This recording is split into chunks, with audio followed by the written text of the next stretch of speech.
Hello. Oh, hello everybody. Welcome to Time Theft Today. What job are you not doing today? And Tranarchy poet, technically no, we this is going to be over 18 talk. Uh we are legally required to say no minors in the chat Yes. today. Yeah. As somebody that I used to follow on Twitter said, if somebody says they're over 18 when they're not, they're gaslighting me and I'm the victim. I'm the one being abused. Yeah, thanks Tranarchy poet. Thank yeah, catch Thank us you for next time. understanding. Yeah. Hope you can find ways to, learn about topics that are, safe and appropriate for you and for us. But thanks for being here. Hello, Chicago, noted Banivator. Hello again, Mivalence, Trans Peaks, I really have David. to figure out how to get the Banivator tag on my own chat because it's really like it's like paying. Like Chicago, Yeah. Illinois is like it's really like you paid and now you just have a permanent like my chat is more important than everyone else's because you did a Yeah. crime, which is the best. So or they think you did a crime. It's so good. It's like the notorious Chicago is Yeah. here. I kind of figured it would go away eventually. Something about that IP address or that VPN or whatever Antifa super soldier shit you have on your computer is freaking Twitch out so bad, and I love it. Hello, Lores. First time chatter. Welcome. Yeah. It's going to be a spicy Welcome. one for any first time viewers, but should be a great Yeah. one. Should be a great combo. Quarian said my new latex just arrived. Very opportune timing for this stream. Hell Fuck yeah. yeah. If you want to put any pictures in the Discord, I always want to see people's latex gear. Hell Love yeah. that shit. Um, Party Chance said I'm unemployed, so I'm stealing my own time today. That's where you're wrong. You're stealing the government's time, which is Yep. even better. Even if you're not getting paid. Yes. Being unemployed, Oh I'm yes. unemployed. This show is time theft for me because I'm unemployed. So, I'm stealing from the GDP. Yes. That's the most noble theft of all, especially during these times. Yeah, especially So. when our tax dollars are going towards the most heinous shit imaginable. Yeah, which sidebar, if anybody knows about war tax resistance, how I can, because I'm getting hit with a bill this year and I need to not give money to bombs, but I would prefer to not go to jail. So if anybody has any tips on how to do that, Oh god, if we can please do send your lawyers my way. if we can learn all about that and do it uh stream a whole stream about it and teach everybody how to do that, that would be great. Yeah. There is a group, there is like a collective that's like war tax resistors. So maybe I could hit them up and see if somebody wants to come on and talk about it. Move to Um, Ireland. Move to Ireland. Ireland is extremely based in their whole response to Palestine. Yes. They're fucking real. Can we They talk they okay, know. very quick sidebar. You've seen TNG, right? Some of it, yeah. Have you seen you've probably seen this screenshot if nothing else. Uh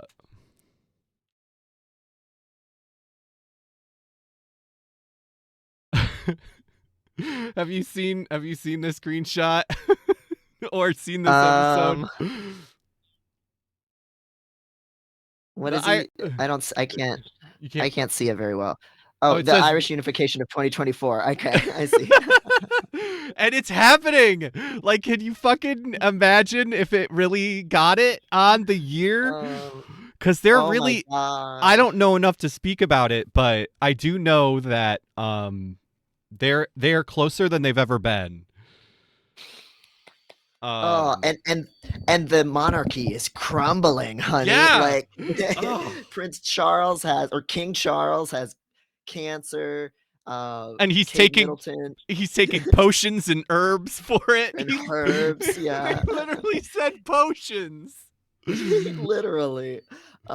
Kate Middleton's missing because she got served divorce papers, maybe, or something else. Like, it's crumbling. It's so exciting. Don't Um, Lars says don't think it'll happen this year. I mean, you're probably right, and it sounds like maybe you're from there, so you probably know more than we do. But let us be hopeful right now because it would be so cool. manifesting. Uh, Brexit had a big part in unification looking likely. That's what I was just wondering. Also, hello, Mario Freak 64. Great name. I don't know if it's really going to happen anytime too soon. Oh, Yeah, I hope. yeah. I know the Brexit thing was a huge thing, and gender stuff has actually been a huge thing because what isn't it? Didn't Ireland pass like a really well, just like a some kind of gender identification um uh Yeah, they're pretty progressive, like with abortion rights, a lot of yeah. things. They're way more progressive than most of the world. I think England is actually better about abortion than we are, but with gender, obviously they're really bad. And so there was some kind of I should be talking about this because I don't know remember the details, but there was some kind of law that they passed where they were going to ignore Ireland's like gender affirmation law stuff, and so because they don't have a border at all, Mm. you like because they're all part of the UK. But it was like there it was going to mean that like your gender marker was going to be different in Ireland and or in England, and so it was like that was one of the first things where it was like uh like going to be a significant change once that border. Mm. Mario Freak says, yeah, it creates a hard border between Northern Ireland and the Republic, which created a lot of issues for people that had been working across the border.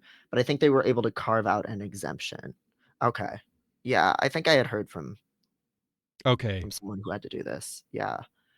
I think I actually had a hypno dom actually who like he had to commute across the border and he was like, I gotta get out of this fucking country. I can't play around anymore. I don't have time. I'm too worried Oh, about Brexit. I can't fuck. oh, that was Scotland, not Ireland. Oh God, my fucking Americanism is. I don't understand that island. It's too complicated. I watched the Gray video about it, and I couldn't. It's too they got they got complicated. they got like 4 states and we have 50. And we cannot keep track of it. um. uh, Wait, really? Kate Middleton oh, has breaking cancer? news. Is that real? Wow. That's really Damn. awful. That sucks. Ugh. I don't yeah, I mean, I understand people who are team wish everything bad to happen to all of the royals all the time, and I get that, but, like, I feel like I feel a little bit more sympathetic to her being stuck in this family by Yeah. marriage, you know? Um. Not Chubby, fuck all of them, I was just Chubby Kumquat, if you're still here, sorry. Will this be available as a VOD? I can't state today. Yes, all of our videos are always available as VODs here on Twitch and also on YouTube. Sometimes I even edit the ones on YouTube. Not very often, but definitely watch them on YouTube because that has a better player. And also Yes. follow us there because we'd love to get paid for views on YouTube. That would be huge. So if you want to do Yes. something easy for us, go to YouTube, follow us there, comment on all of our VODs.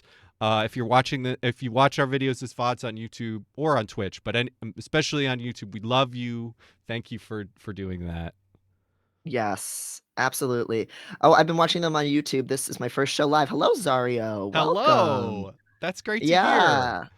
That's awesome. Yeah, yeah, no, I don't think Chubby Kumquat that YouTube's gonna censor this out because for the most part, it's just Oh yeah. words. and like it's not monetized anyway, so like we'll be saying very unmonetizable words, but we're not eligible for monetization over there anyway. Yeah. And we do this out of love, sheer love for the game. And Twitch don't Um, give a shit. So worst case scenario, it'll be on Twitch. right. Yeah, but it should be over there, no problem. Artistic Bum said Charles bit her and gave her the werewolf disease. Oh,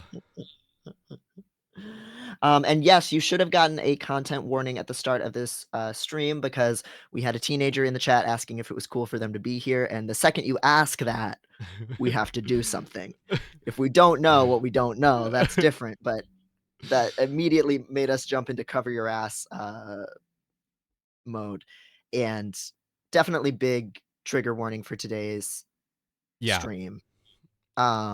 Sexual assault, um, intoxication, vivisection, violence, incest, like all of the things.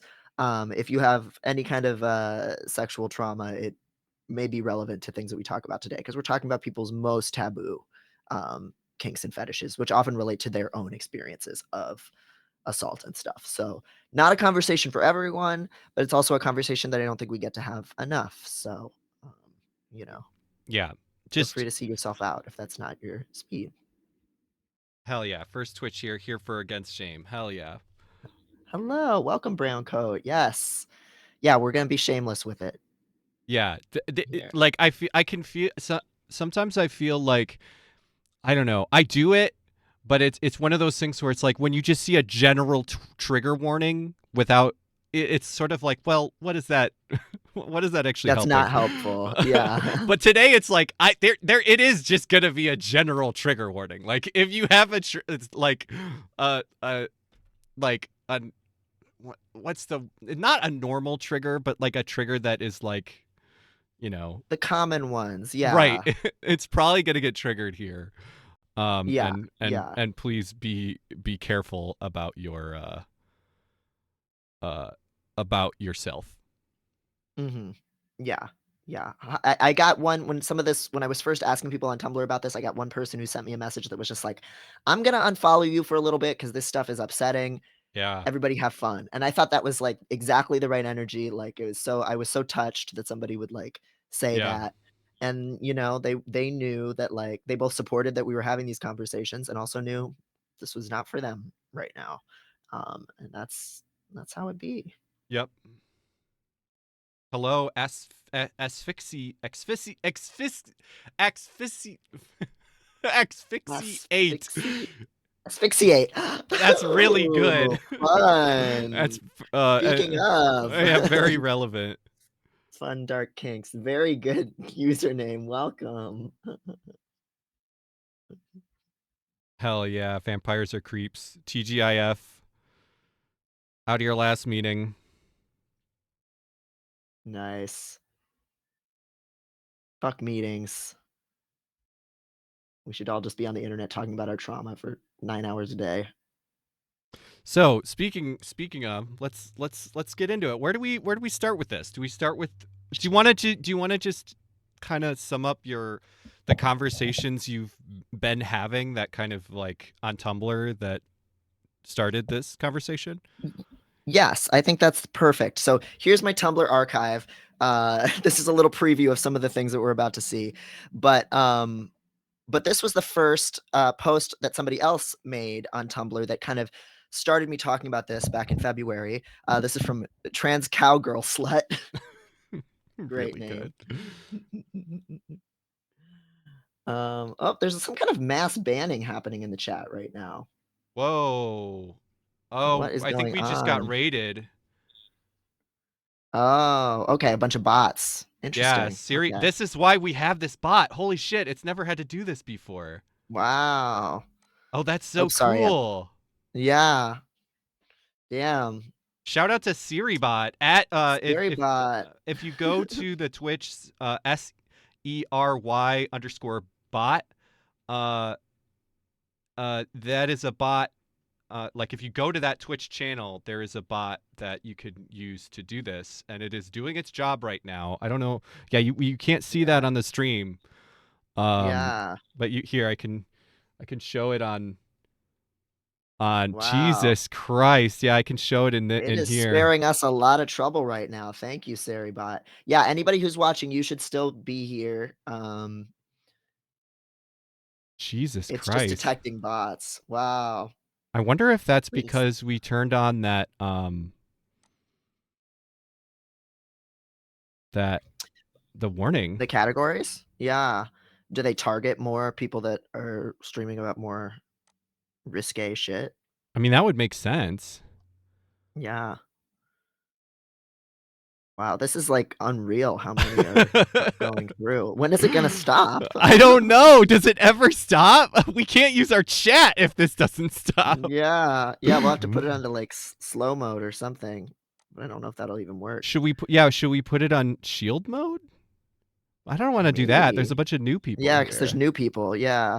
I think so right now it's fine. I mean, this sucks that it's, like, the chat is, like, real slow, but and hard to use, but Yeah. yeah, I don't wanna prevent people from watching. Well, we could just keep talking and hopefully this the seer bot is just going to do its job. Yeah, and hopefully it should slow down. Um, alright, so, yeah, thanks for your patience, everyone, but this could be a lot worse right now than what it is, Yeah, so I'm that's glad we good. set this up. Yeah. Um, okay, so this, is a post from February from, there we go.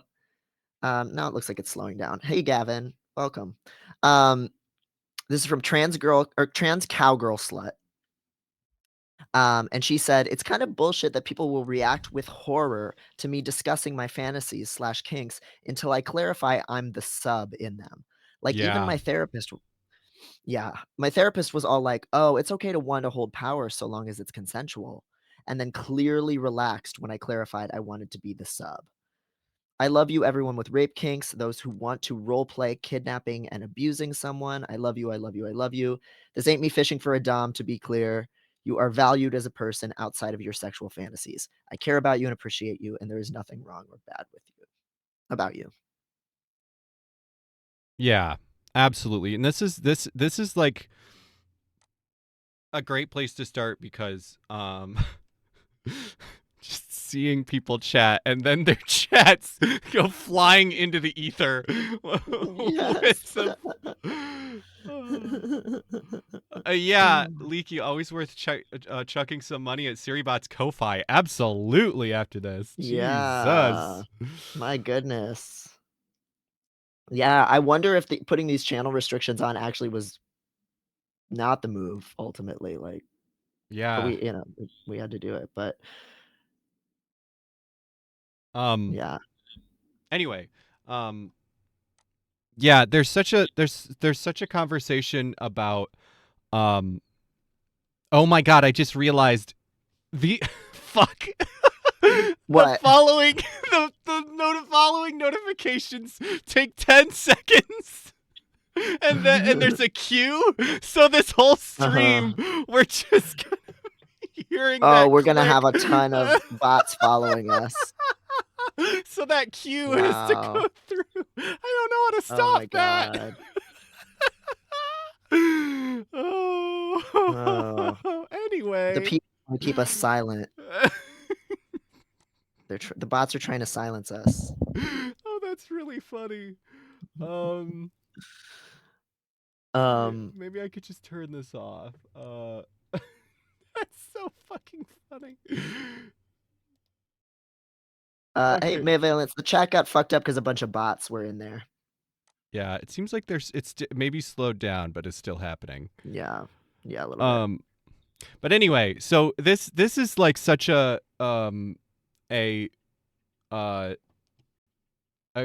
like a great place to start because it's a bigger conversation about can I just no, because it's all of it. Just that. Okay, so yeah, I can't turn it off, but that's fine. We'll just hear that little clicking. That'll remind us. Yes, and we'll see 6020 sexy S9 SF. Thanks for the hundreds of follows that don't count. Oh God, I'm sorry. I But keep getting distracted by it because it's so yeah, ridiculous. but a couple of people were saying in the chat, this like really connects back to the top shortage conversation. Yeah, That no wonder it's hard to find someone who wants to be kind of the active party if it's considered disgusting to admit that you want to have power yeah, in a scene or whatever. yeah. It's so wild. Like, how do you not question that? That, you know what I mean? Like, how do you not have that view and question it? Because it's like, do you just think, like, if you believe that that BDSM is just super abusive as a thing, um, Mhm. like you can't believe that subs are valid and tops are not without the whole institution being really abusive. Um, Mhm. and yeah, it's very frustrating. Um, and really just goes to show that people have not questioned their beliefs about it. Like they've kind of been like, "Oh, well, kink is have heard kink is like, okay," but not really done that actual thinking hard enough about it to really, you know, grok it why it's okay. Yeah, yeah, and, like, as Cassie was saying in the chat, like, it connects back to a lot of sexism, and this idea of, like, who's the ontological victim, and some of the things that we talked about before of, like, it people want to be able to think of themselves as completely harmless and undangerous, and so if they only think of themselves in terms of a passive role or other people in terms of a passive role, that's comfortable. But once anybody has to actually, like, have agency and be the person pushing someone against the wall, it's weird. It creates kind of this almost like inverted like Madonna horror complex where it's Yeah. like I want to be with someone safe, like but I want to have these really dark, intense experiences. So then if you actually want to do those things, ew, like Right. I'm Absolutely. grossed out. Yeah. Um, so that was kind of the first post that I reblogged that kind of got this going. And then I said something on my own that this is similar to, I won't read this all out loud, but this was something that we've also talked about on the stream before that, like, if you have dark, scary, intense kinks from the sub point of view, the only way that you're ever going to be able to safely indulge that stuff is if there are people who can safely themselves own up and say, I want to play the predator here. I want to play the rapist. I want to play the kidnapper, whatever it is. Otherwise, you're going to either be sexually unfulfilled all of your life, which itself is a bad thing, or you're going to seek out a lot of these like power dynamics wherever you can get them, which is going to be not under kind of the purview of a community where there's safety protocols and people vetting each other and people can own up for to what they like. It's just going to be, oh, I'm going to just find somebody who's like actually an abusive person who's going to do some of these things for me. um and so it's, again, like you were saying, it's just really, if you actually care about the safety of subs, you really need to stand with the people who are, have more dominant or dark, whatever, abusive kind of fantasies that they want to play with as well. Yeah. Um sorry, that clicking was really distracting me. So I think it's off now. So we'll still get the Oh, visual. perfect. Oh, here. I'm just going to turn that off. So unfortunately if you subscribe, you're not going to get an indication, but it'll stop distracting us. Yeah. Okay. That's good. There. I'm glad you're able to turn Yeah, that off. I was so distracted by that. Okay. Um yeah, so here's here's a little bit of a personal question. Uh are you do you consider yourself purely a sub at this point, or do you also would you dom, or do you have like dommy feelings? I would say in terms of power dynamic stuff, pretty strictly sub. Um, I would say that I do have like a sadistic side, but I don't know if it's even sexual. That's just like I just gotta be a bad guy sometimes. It's funny because I very much am. I'm almost the opposite, where I don't really have any sadism, but I have like uh I definitely have dommy thoughts. Like I want to hurt people sometimes. But Mhm. it's so connected. Like I'm very much like almost like service sub in that way, where it's like Mhm. I only like I want to like I very much want like I fantasize about doming and even inflicting pain, but it's very much like I don't fantasize about hurting someone. Like I don't fantasize about non-consent. I fantasize about Mhm.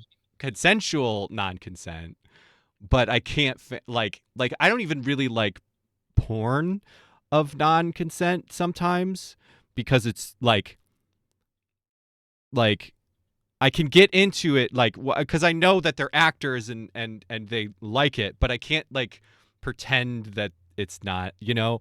But I think that that's what Mhm. we're like, just as like a. But I think that's what we're talking about. Is it's like that it is okay that it is okay if your fantasies are of non-consent. Like Mhm. like it is okay if you actively just want to hurt someone, whether or not they are want it or not, as long as you're not, obviously, as long as you're not, you're only living out those fantasies in a consensual, non-consensual way, and Mhm. a safe way, and all that stuff.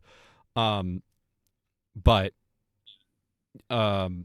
yeah, so like I very much yeah, and as far as like receiving pain, like somebody said Saxogenaty said it's actively hot if you want to hurt someone, and it's like I would love if Mhm. somebody like I have non-consensual fantasies from a submissive point of view. Like I would love if people are actually getting off on that fantasy and hurting me to hurt me, even if it's Mhm. the hurting me is pleasurable to me, because I am very much a masochist and do actively get off on pain. Um, so yeah, you can't have you yeah, it's just, the same thing repeated, that you can't have ethical masochists without having ethical sadists. It's just Mhm.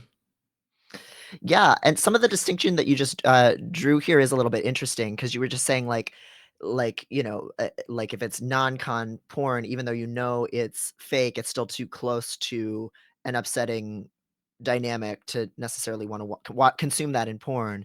And you right. kind of drew this distinction between like people who want non-con as like a role, almost like as a role-playing thing, versus Mhm. people who they do want, like, the actual, like, kind of something that feels more like an actually non-consensual experience, um, where you like, it's hard to know what language it is, but, like, Right. it's like con, non-con play versus, like, rape play or something like that. That's a bad distinction because how do you say one's one and one is the other? But, like, for those who've seen ContraPoint's newest video, she talks a lot about, like, the ravishment fantasy that a lot of women have, straight women reading, like, romance novels, and that's this, like, very technically non-consensual, but it's written in this very, like, fantastical way, right? Where it's like Mhm. Fabio is, like, ripping open your bodice and you're just, like, swept away in passion. It's not really like you're not protesting, you're not fighting, you're not, Mhm. like, scared and screaming, so it doesn't have quite all of those, like, sexual assault fantasy kind of signifiers, right? But it is still about being overtaken. And then there are people who are like, no, like I do want you to actually surprise me and tie me down and I'll be screaming and kicking and I do want to actually be scared, Yeah. right? I mean, And just that's still a pre yeah. just the basic idea of like we have safe words. Like I think most people like understand what a safe word is, and like people that do kink will like use safe words, but it's almost lost that it's like no, like the reason we have safe words is because a lot like I want to be able to say no. and that not Mhm. actually be the end of it. Mhm. Um, and that's a very different thing. Not that you wouldn't necessarily use, like you might use, somebody might say no in a ravish, in sort of more of that ravishment fantasy, but um, Mhm.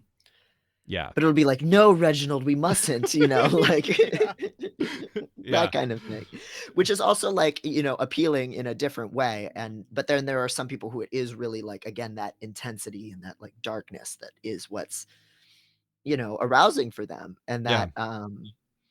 that tends to be the stuff that is more demonized, though. Hmm. As some people were saying in the chat, we live in a very sex negative, kink negative, queerphobic time. So any of that stuff can get demonized right now.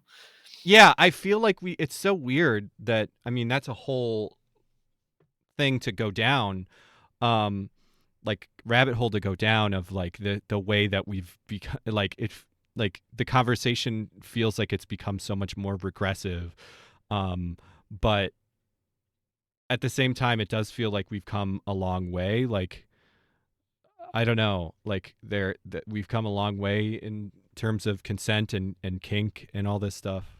um Mhm. yeah, there's a big rabbit hole to go down, and I think we should talk about that sometime, because I feel like there's this idea that like the teens are more Puritan, the Puritans or whatever, and I don't know, like, if that's actually true, but that's a whole rabbit hole that I don't think we have time to go into, but it's definitely an interesting aspect to it.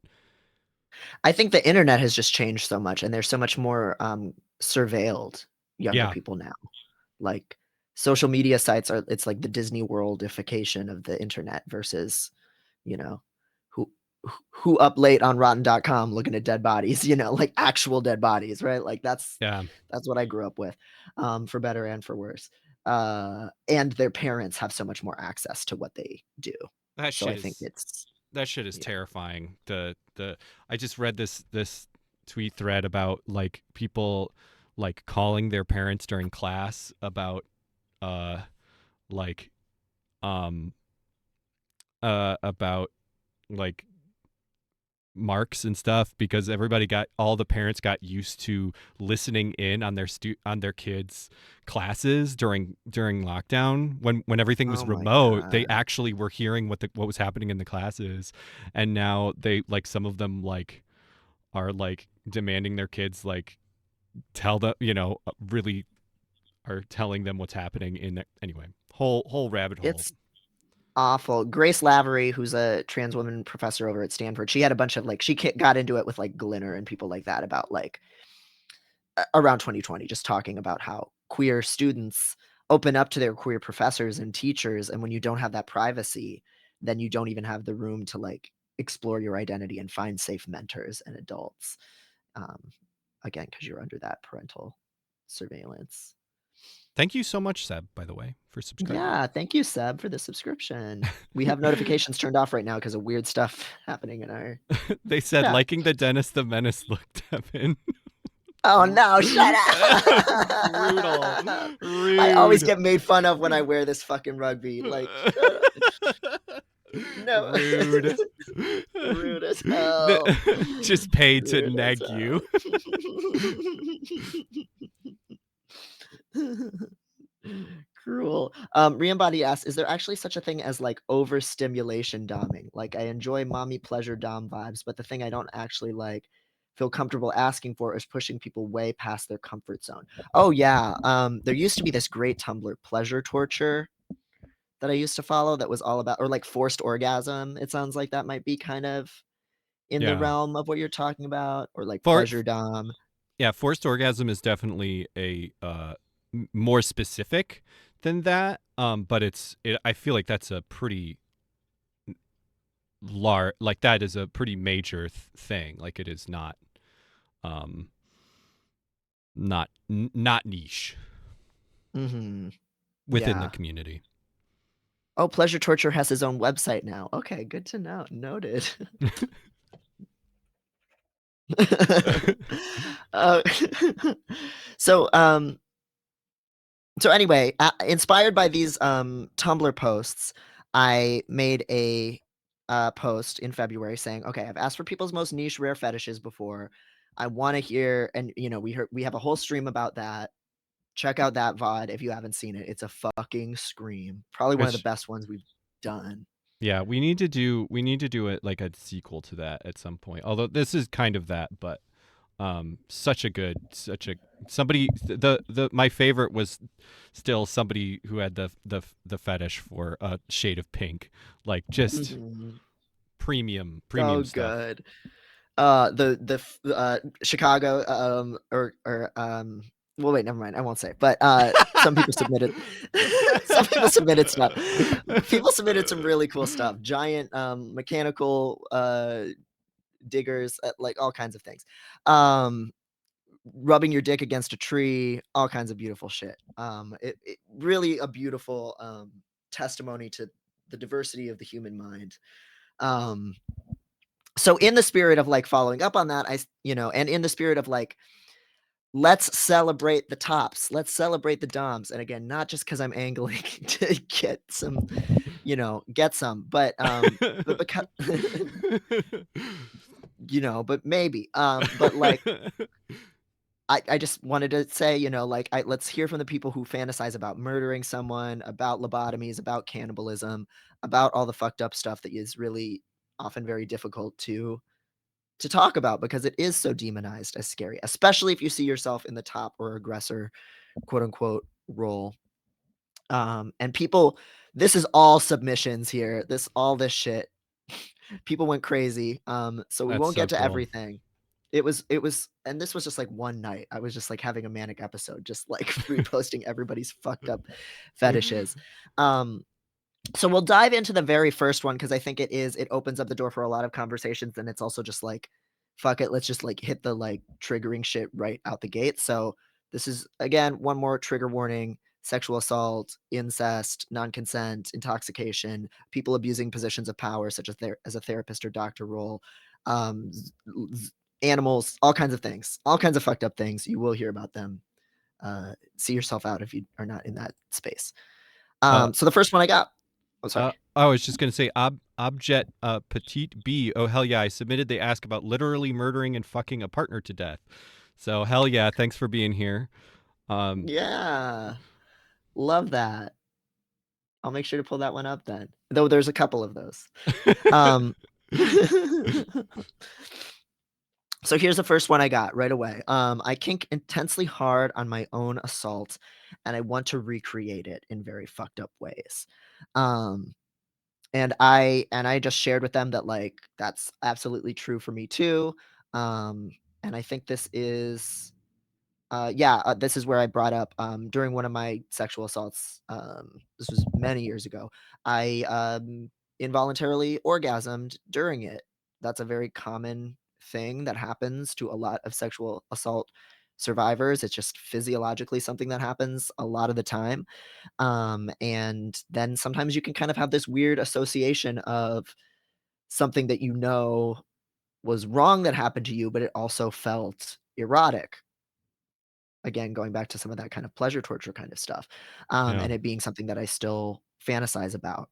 yeah, Um, really, really normal, really common. I mean, also, who cares what's normal, right? Even if it was rare, that would also be fine. right. And and it's not something that I personally feel any shame in like indulging, fantasizing about, and like still masturbating to the thought of that assault. Like it's very like pleasurable when I do that, and then afterwards I'm like, oh, okay, like, well, Yeah, yeah, and and then you kind of shake it off. Sometimes you need aftercare even for self stuff, but doesn't mean it's not worth doing or that it's wrong. yeah. Absolutely.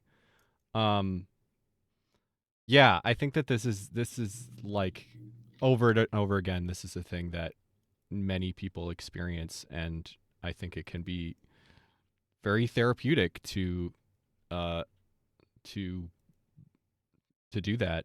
Um, I wonder, uh, do you think it's possible for that kind of thing to be self harm? And if it is, do you think there is a line, or do you think that it's just like wise mind knowing? Like, what do you have a thought about that? I don't know what that would be if that was true. Do you know what I mean? Yeah, yeah. I mean, it is one of those things that's a fine line, and I think that's where like harm reduction is so much more useful of a framework for like so many things.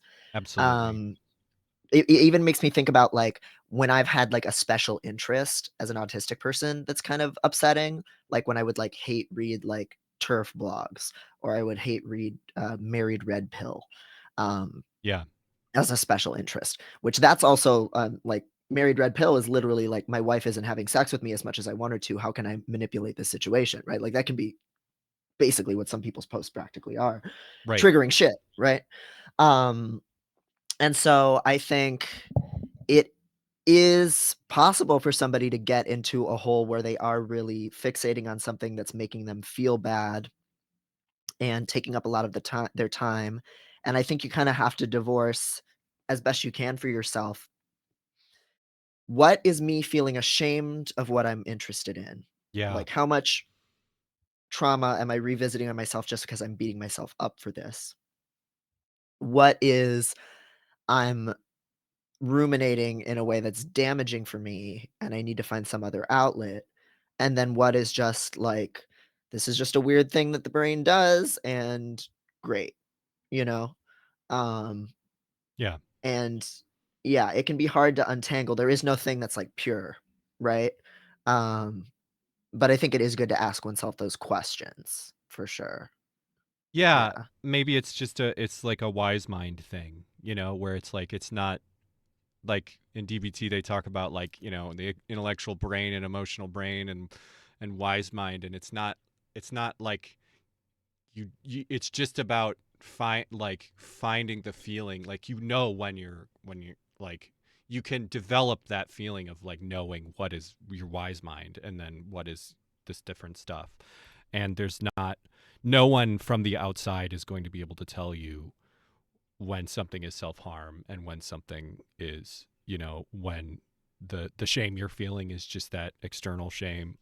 Um but yeah, I think I think that's an important place to start, because I think that is like probably one of the major like thing, like if people like people's respond like negative responses to this kind of discussion. I think that is one of the major ones.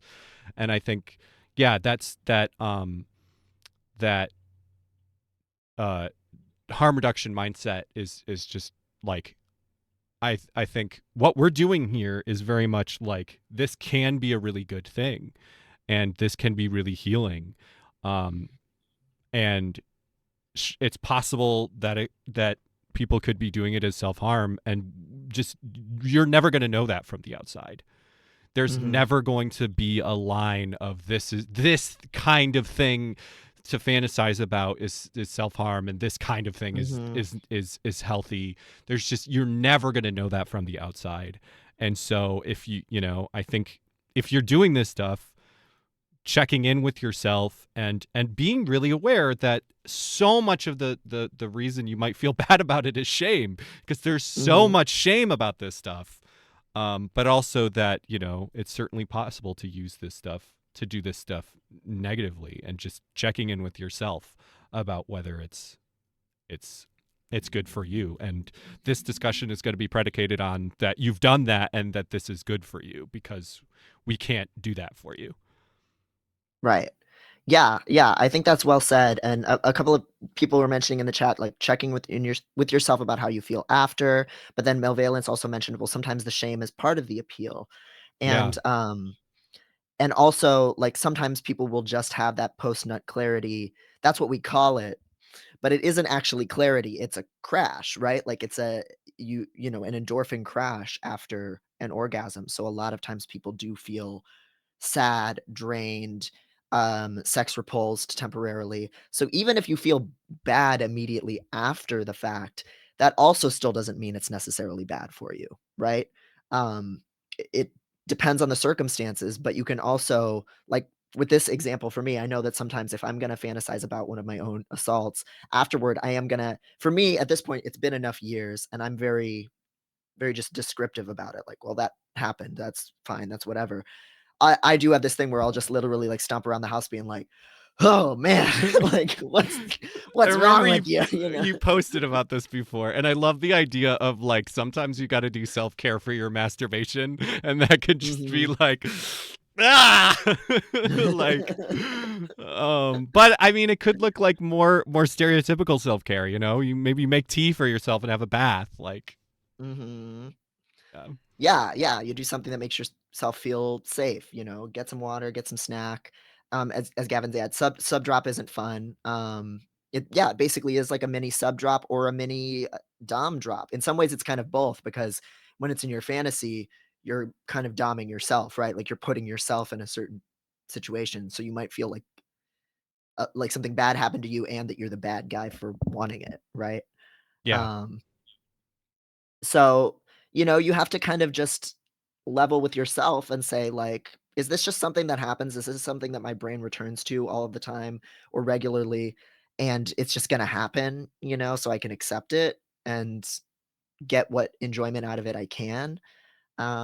Or is it not, like if it's not bringing anything positive into your life or like relief or a stress valve or like really good orgasms that then you're like, what the fuck afterward, then it's worth revisiting. But um, yeah, it's not cut and dry at all.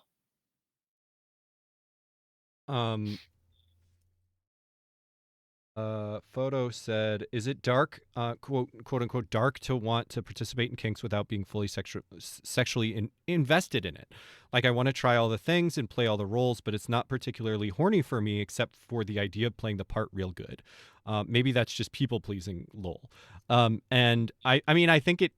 Probably is people pleasing, but I mean that's what being submissive is, because I'm definitely that is huge. Maybe I've told this story before, but I'm gonna tell it again because this is very much a big part of my the way I like my submission is like I have a lot of I very much have a lot of things I am interested in that are kinky, but a lot of my submission is just like my interested submission is just like fulfilling fulfilling the other person's desires is really hot to me. um I think there's an aspect to that with like here's a whole rabbit hole that we can go down, but like I very much think that i I enjoy being sexualized as like a woman with a dick, like Hmm. like the idea of somebody finding me like special, uh like better than woman because I have a dick or whatever is like really hot to me. And but that's just a specific example, like um but I'm like that for a lot of things. And so when I did I briefly cammed and posted lewds and stuff like that. And when I was doing that and I was trying to like do this as a business, I had this idea. Do you, I feel like I've told you this before. Do you remember on Reddit, you fucks with ducks? No, I don't. Okay. So this if you're an old head redditor, you might remember this guy. He would show up in any thread that had to do with rubber ducks. And like literally any thread that had to do with rubber ducks, he'd show up and like have rubber duck facts. Um and so uh he was just everywhere, and eventually people are like, what's your deal? And he was like, my deal is I am intensely sexually fixated on rubber ducks. um but like he knew everything about rubber duck history. He had a huge collection of rubber ducks, and I found this guy fascinating because like, and it like didn't really, it's not so much that it made me horny, but it was really intellectually fascinating to me because I'm so interested in kinks. Um, Hmm. and so I read through a lot of his like posting history and learned a lot of the things that he publicly stated. And he talked about. I'm trying to remember. This is years and years ago, so I'm trying to remember all the details. One of the things that he posted was this huge montage of oh my god, I wonder if I could find it because it was safe for work, so we could show it. Um, maybe I'll Google it while I'm talking, but it was this huge montage of any time a rubber duck would show up in porn, not and just like whether it was like in the background or featured or whatever, and mixed in there were porn that he had commissioned. So a lot of Of it would course. so I never saw the whole thing. I don't know if the whole thing was ever like posted publicly, but in that montage, like the rubber duck like talked, and it like had a conversation with this woman, and then presumably they fucked. I don't know. I never saw the whole thing, but I was just so curious about this, and so I messaged him, and I was like, I would love to make you a commission for free, um, because I thought it would be like, first of all, it was interesting to me, but also I was like, this could be a thing that like get some reblogs. This is Yeah, get some clout. right. But I was also just like super This could be your interested. pumpkin girl moment. Exactly. Um, and but it was also like, to get back to the original point, like it was genuinely sexually satisfying. Would have been sexually satisfying for me, not because I have any particular sexual interest in rubber ducks, but the idea that there's such a specific thing that somebody wants, and you're filling that role is like Mm, really, really hot to me. mm. And I think that is a reason why, like like I'm very like intellectually interested in these kinds of discussions, but also like personally invested, because it's like, oh no, like the more niche like somebody's, as long as there, I mean, there's certainly like hard lines I have that I wouldn't like cross, because because of like both trauma and ick. But it's like, as long as it's not that, I'm probably going to be able to get into it with somebody, because it's so sexually satisfying to fill some very specific niche for people. Um, so yeah, basically just reaffirming that is really real, and I don't think it's particularly like, some level of that I think is really common with people that Oh are yeah. submissive. Um, yeah, just that Yeah, I I mean, oh yeah. sorry. No, go on.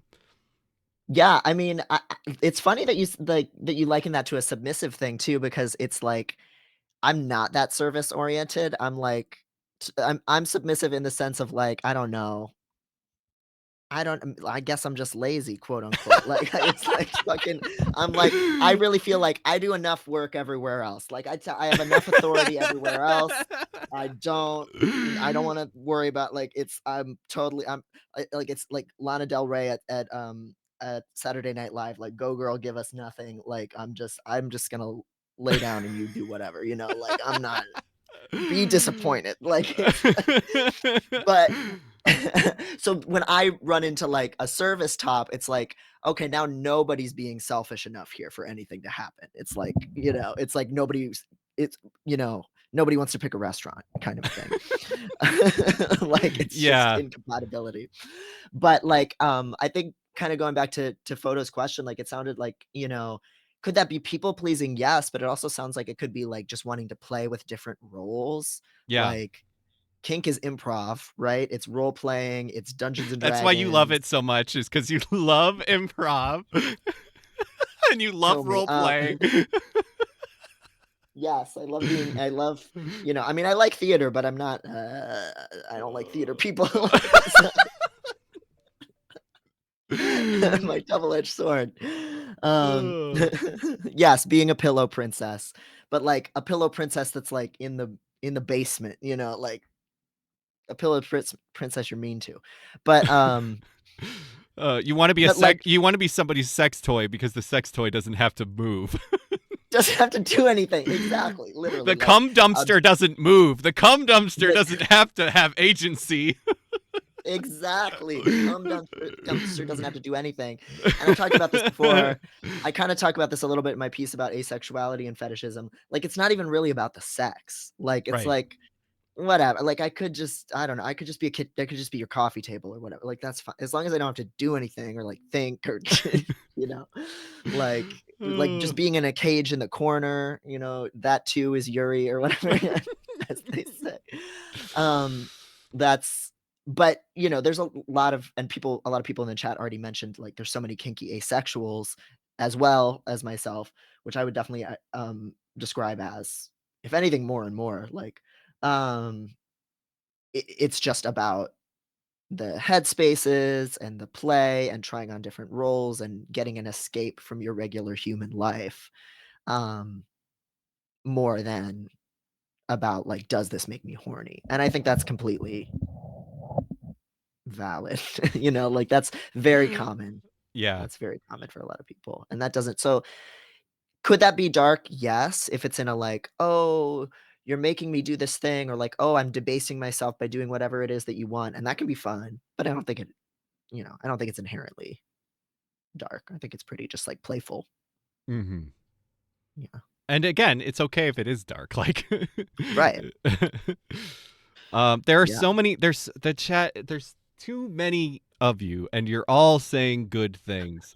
I I would. know. I want somebody to come to our chats as like a mod and just like, I don't know if this is possible, but just like queue up ones like particularly good messages that we could go through so we don't have to go through the whole thing. I don't know, because there's too many good chats. And thank you, and don't be afraid to repeat yourself when we Yeah. stop to look at the chat. um Objet petite B. I feel like I'm in a similar position, Maddie, but from a dom angle, like it's a wraparound angle where I get off on pleasing someone and getting them under my thumb, but from the perspective of them serving my sexual desires. I need to get them off, but I get to dictate how that is. Yeah, that makes a lot of sense. And Mm. I am very much a switch, and I think that is sort of like where I'm similar to where I'm at. Although I think some of my yeah, that's there is like very much like the whole idea of like, I think that there's too much like, we turned it into gender again with the Mhm. the bottom top sub dom stuff, where and when it is uh very much it's so much more complicated than that. And like power bottom and service top like starts to get into the grayness of that stuff. Um, Trans Peaks, Maddie, are you a switch or will you dom if someone asks you to? Fuck you. That's a thing. Okay, I heard this It in the is a real. elevator at Furfest. Somebody in the elevator at Furfest said, "I'm such a sub. I'll top if somebody asks." Yeah. I'm a little bit that maybe. I will admit I am a little bit that maybe, but I'm not actually that because I do. The thing is, I am not somebody that could ever be like it's that idea of like two subs get together and there's that picture of two women like, and they were both bottoms, and that that can be me at times. And then there's the opposite of like, and two tops are like, two fucking Beyblades They're like just hitting the spinning. bed together. I think I would have a heart like, if I'm very much not like, I'm not gonna top a top. Like if you're a toppy, I'm gonna fold like a house of cards.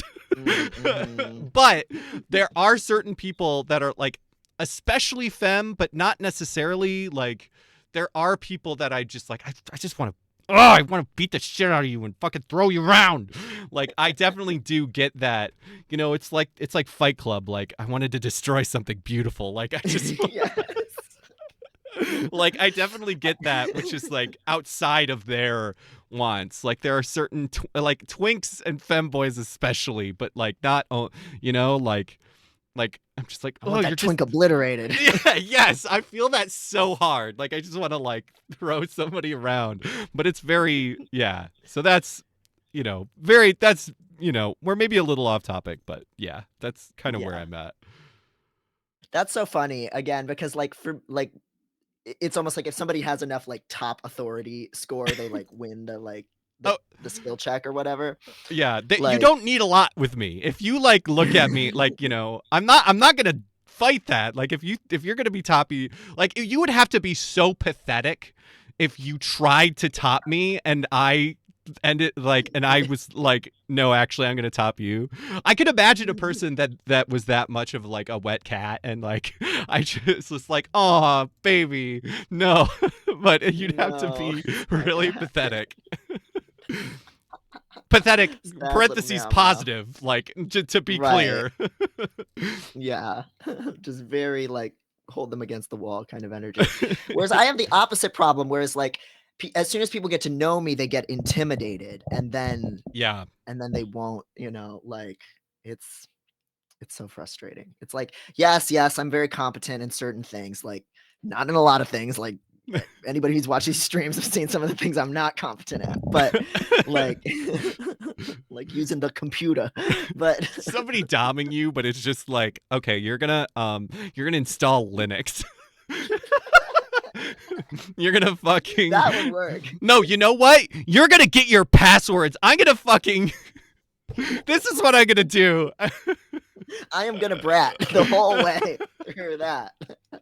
I'm gonna make you get a password. I'm gonna make you get your passwords in order and noogie Oh you my until your god. passwords are and your emails are cleaned out. Well, see, this is the thing. Being a pathological demand avoider is like basically just bratting through life, like just always. Like I'm not gonna. Don't tell me. Okay, let's look at a couple more. Yeah, Uh, let's look at we kink. this is a lot yeah. Okay, so this is another one. I'm into therapist kinks.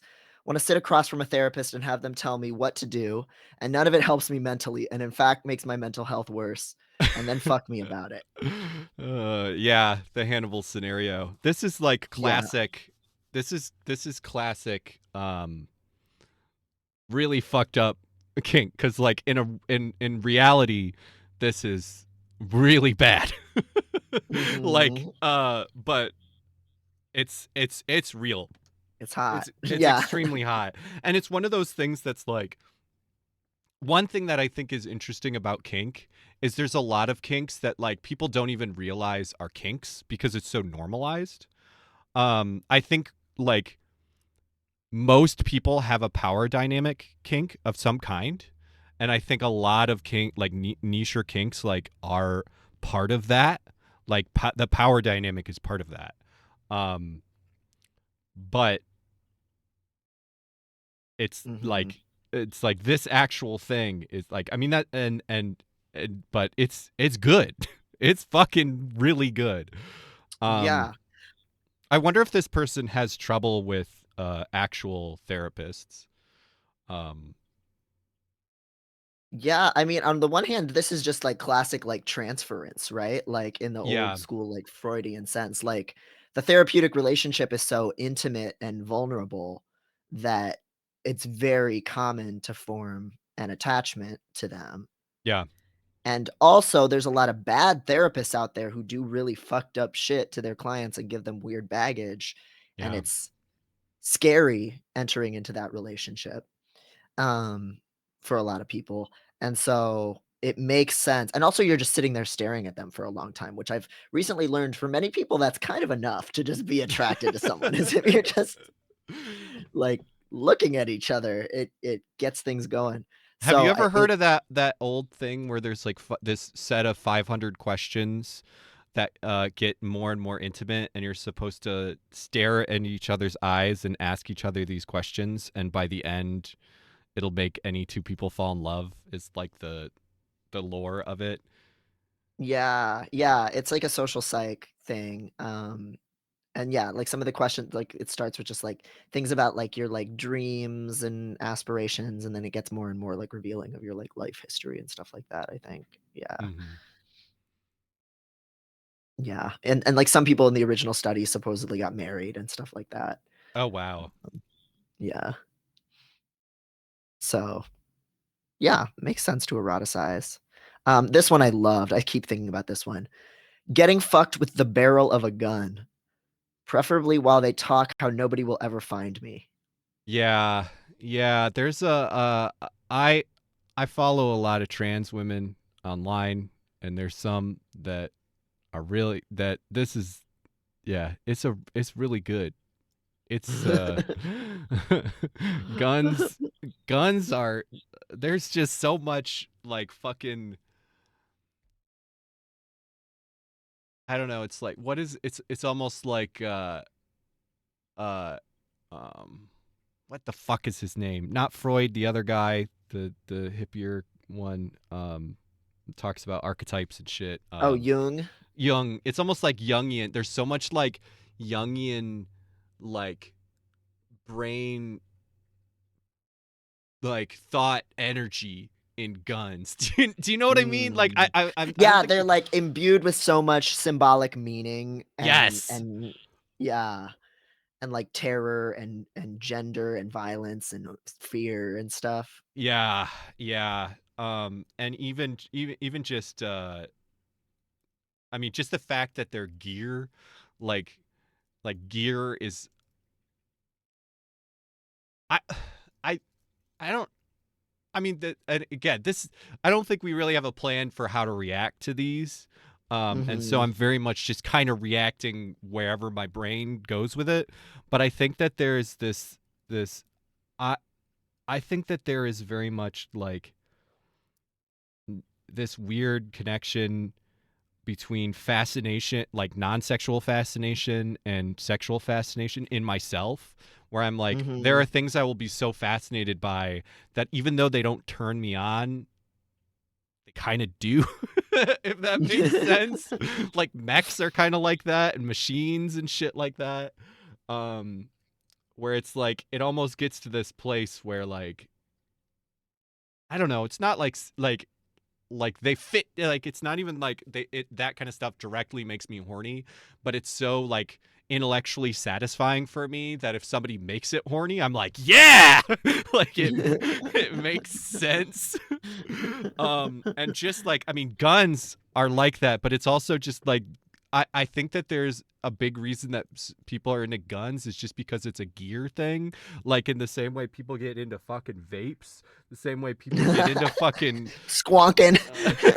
like if you have a piece of gear kit that you could fucking customize and you fucking take apart and clean and it's Spin it like around and yeah, and it feels tactily really good, like there's all and then also it could fucking kill you, which is like Mhm. so fucking again it's just like oh there's so Uh, much there, there's so much there. yeah.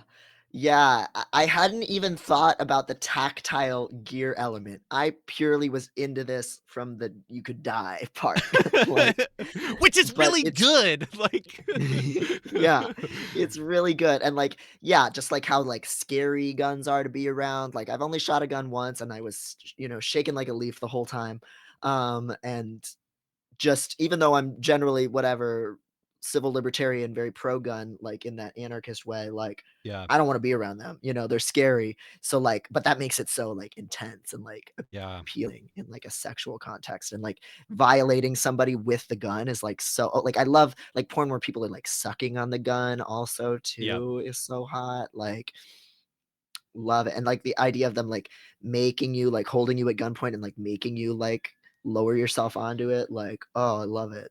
Great, yep. great It's premise. yeah.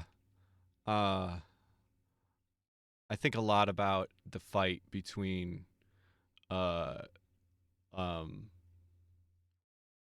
Spike and Vicious in Cowboy Bebop when they're like Vicious has a sword and Mhm, Spike has a gun and they're like fighting, they're like hand fighting with it, and there's like that shot where mhm, Vicious has the sword and he's got a gun like they're like fucking yelling oh and there's and it plays into that whole thing of like the hottest thing a lesbian can do is have a sword and like point it, like raise your chin with it. um mhm. there's so much The there. the I love that fight scene too. It's so moving. And the fact they like both die makes it even hotter. Like it's just so tragic, and pathetic.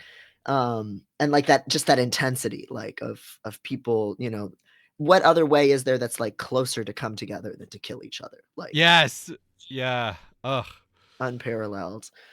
Um It's, and later there's somebody who submitted one, that was literally about just, like, fucking someone while they die and, like, watching the light leave their eyes and just, like, wanting to know what it feels like to, like, be inside someone as they die just out of, Ugh. like, sheer, like, morbid curiosity of, like, what the body will do, and I Yeah. thought that was so again, very Hannibal pilled, very good. Yeah, I mean, killing and death is just like we're talking about the dark shit, and that's a huge part of it. Um, Mhm. Yeah, um, Transpeak said, forget I just don't think I could bring myself to do gunplay because it violates all gun safety rules, and it's just wrong to create those associations with it."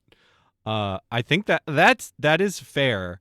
Um, that you like with gun safety, you're supposed to always treat a gun as loaded, and so even if it's Mhm. not loaded, like you should be treating it as loaded, and so you shouldn't put a loaded gun in somebody's mouth, obviously. Um, and and I think that is a fair point that like even if you're you know put a condom on it. Yeah, safety first. Safety first, guys.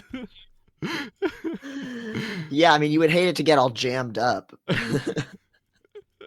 because stuff got in there. I mean, guns are probably pretty. I have to imagine they're probably made out of pretty biosafe thing. Well, I don't know. I Yeah. shouldn't say that because I don't actually have any idea. But like, they're like, I guess they're plastic, so they could actually be like some of them have Yeah, like they could be non-biosafe plastics.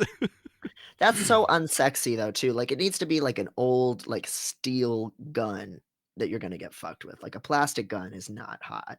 I mean, That's like the Desert Eagle is like the the that is like I feel like something like that is really the peak, right? Just the big dick gun. I was picturing just like a little handgun pistol, but I'm picturing like Yeah. very much like a home invasion kind of scenario, so Mhm. that's just what my mind goes to, but Yeah, definitely a fair point from Trans Peaks, um but it's hot is but it's what we'll hot. say about it. That's why it's hot is because it's a OSHA violation. Um, and somebody mentioned Alec Baldwin in the chat, the Oh, too real. Oh man. My with the mock guns or the bullets getting switched out and all that stuff that happened. my take on Alex Baldwin is he is absolutely not at fault as an actor. Um, there are people that should have like made sure that that was not the case, that that was not Mhm. going to happen. But the problem is he was also the fucking producer. Right. And he was Right. part of the management that meant that there weren't the people on stage or like on set to make sure that the safety and they like got rid of safety people, and so it's like as an actor it's not his fault. As a producer, absolutely his fault. Yeah. Yeah, I followed a lot of that case on LegalTube, and definitely the props woman was doing some shady shit and was, like, just taking the gun out in the middle of the night to go, like, shooting it in the desert and, like, Oh my coming to god. work drunk and a bunch and, like, coming to work drunk and a bunch of stuff and, like, but also so she was really being negligent, but, like, they also just had all of the fake and real bullets just, like, in a pile together in the same, like, storage closet.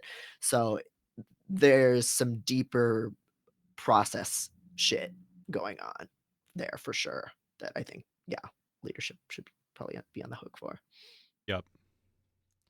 Um So this is very dark. I will say, but our GoGo bot says, "What do we do with all this stuff when some people have killed cite this kind of thing?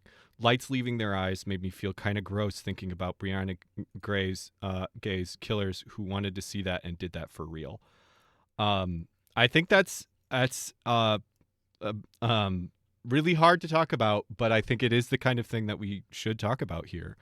Um, and I think that there's a couple places to talk about, a couple things to talk about with it. One is I first of all, you don't make that less likely by stigmatizing or criminalize. Obviously, this isn't what this commenter said was saying or even implying. Um, you don't make, but you don't make that less likely by criminalizing these kinds of kinks. Um, but Or even and avoiding these kinds of kinks. Like, right, I truly believe I would go, and this is very much not something that I don't that this is something that I very much believe is that by like creating a safe space in kink for that kind of stuff, I really think that that allows people to have a safe outlet to direct that kind of stuff. Um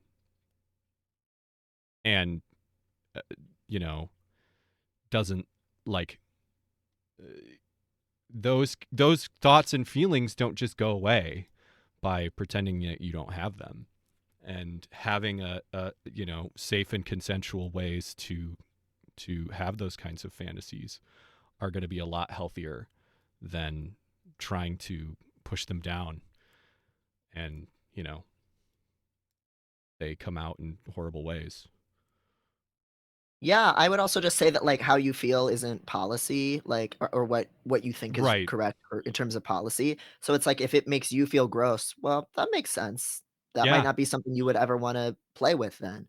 I think part of why it is so intense for a lot of people and sexually charged and appealing is for the same reason, is because they are working through some of those same fears of those things happening in the world or of themselves having some side that they are afraid is dangerous in some way. And so the Yeah. way some people deal with that's horrifying and gross is I want to play act it in a Hmm. fictional scenario.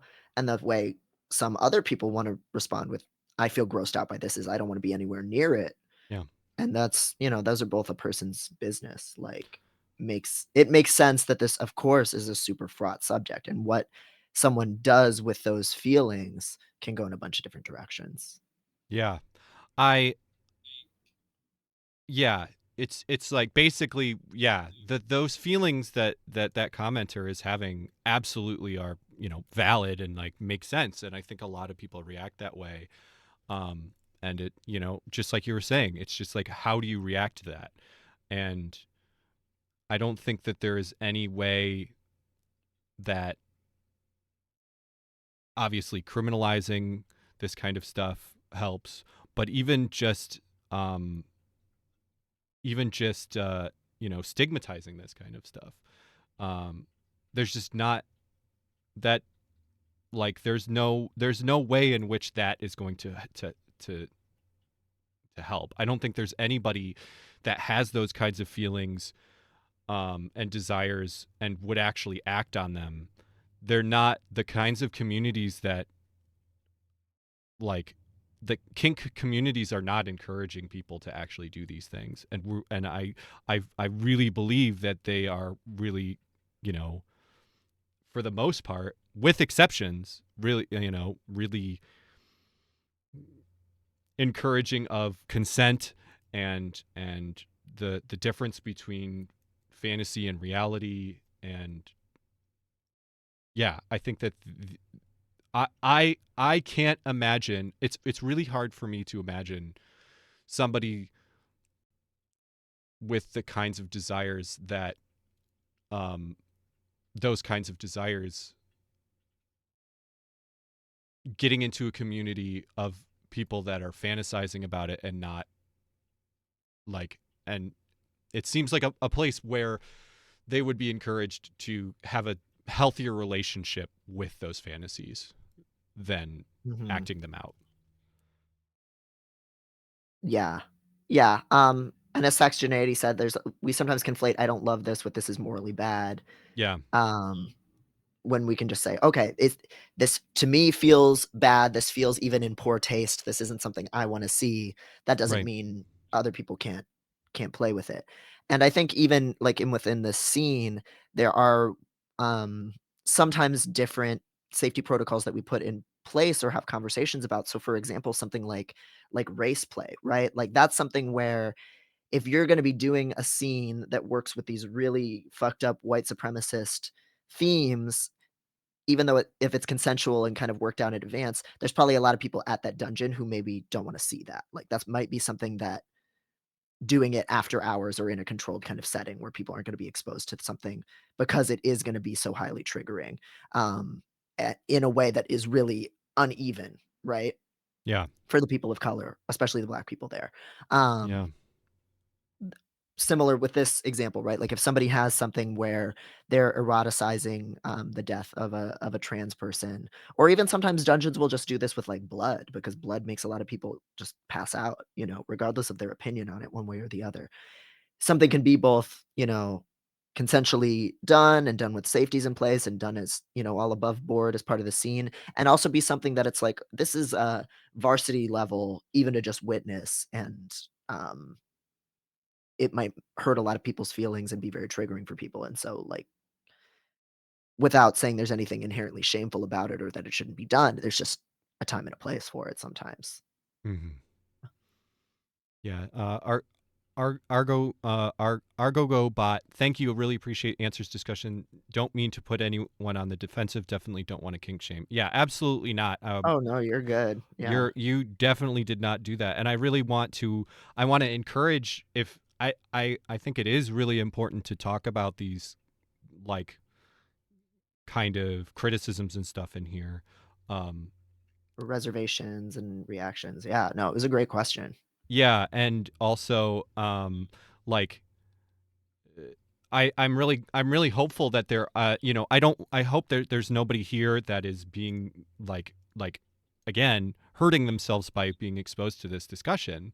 And that is very much a you have to check in with yourself, but I really do hope that there are some people that are here and are being made uncomfortable because that is how you like being like we said, being uncomfortable with something does not mean it's morally bad, and it is okay to be uncomfortable with that stuff. And like if like but if you can kind of expand your horizons a little tiny bit, just in accepting that kind of stuff, and not having that, like, for example, and I wonder if we'll talk about some of this stuff. There are things that I like really, really like. I have a lot of trouble with because of trauma. Like there are some things that like trauma stuff that like I have sexualized and now I have kinks about it. But there are other parts of my of like traumatic stuff where it's just like no, that is I it makes me really uncomfortable. Like age regression and baby stuff, and specifically like diaper stuff, is just like absolutely, I don't, totally, I don't like seeing it. But it's also like I think it's good to talk about that kind of stuff because it's that stuff is not immoral, and it is good for my mental health to like, I don't get fully triggered by it. It's just really an ick. And so it's just like, yeah, it's good for me to be exposed to people that are doing that shit because that shit is so fucking stigmatized. And like, Mhm.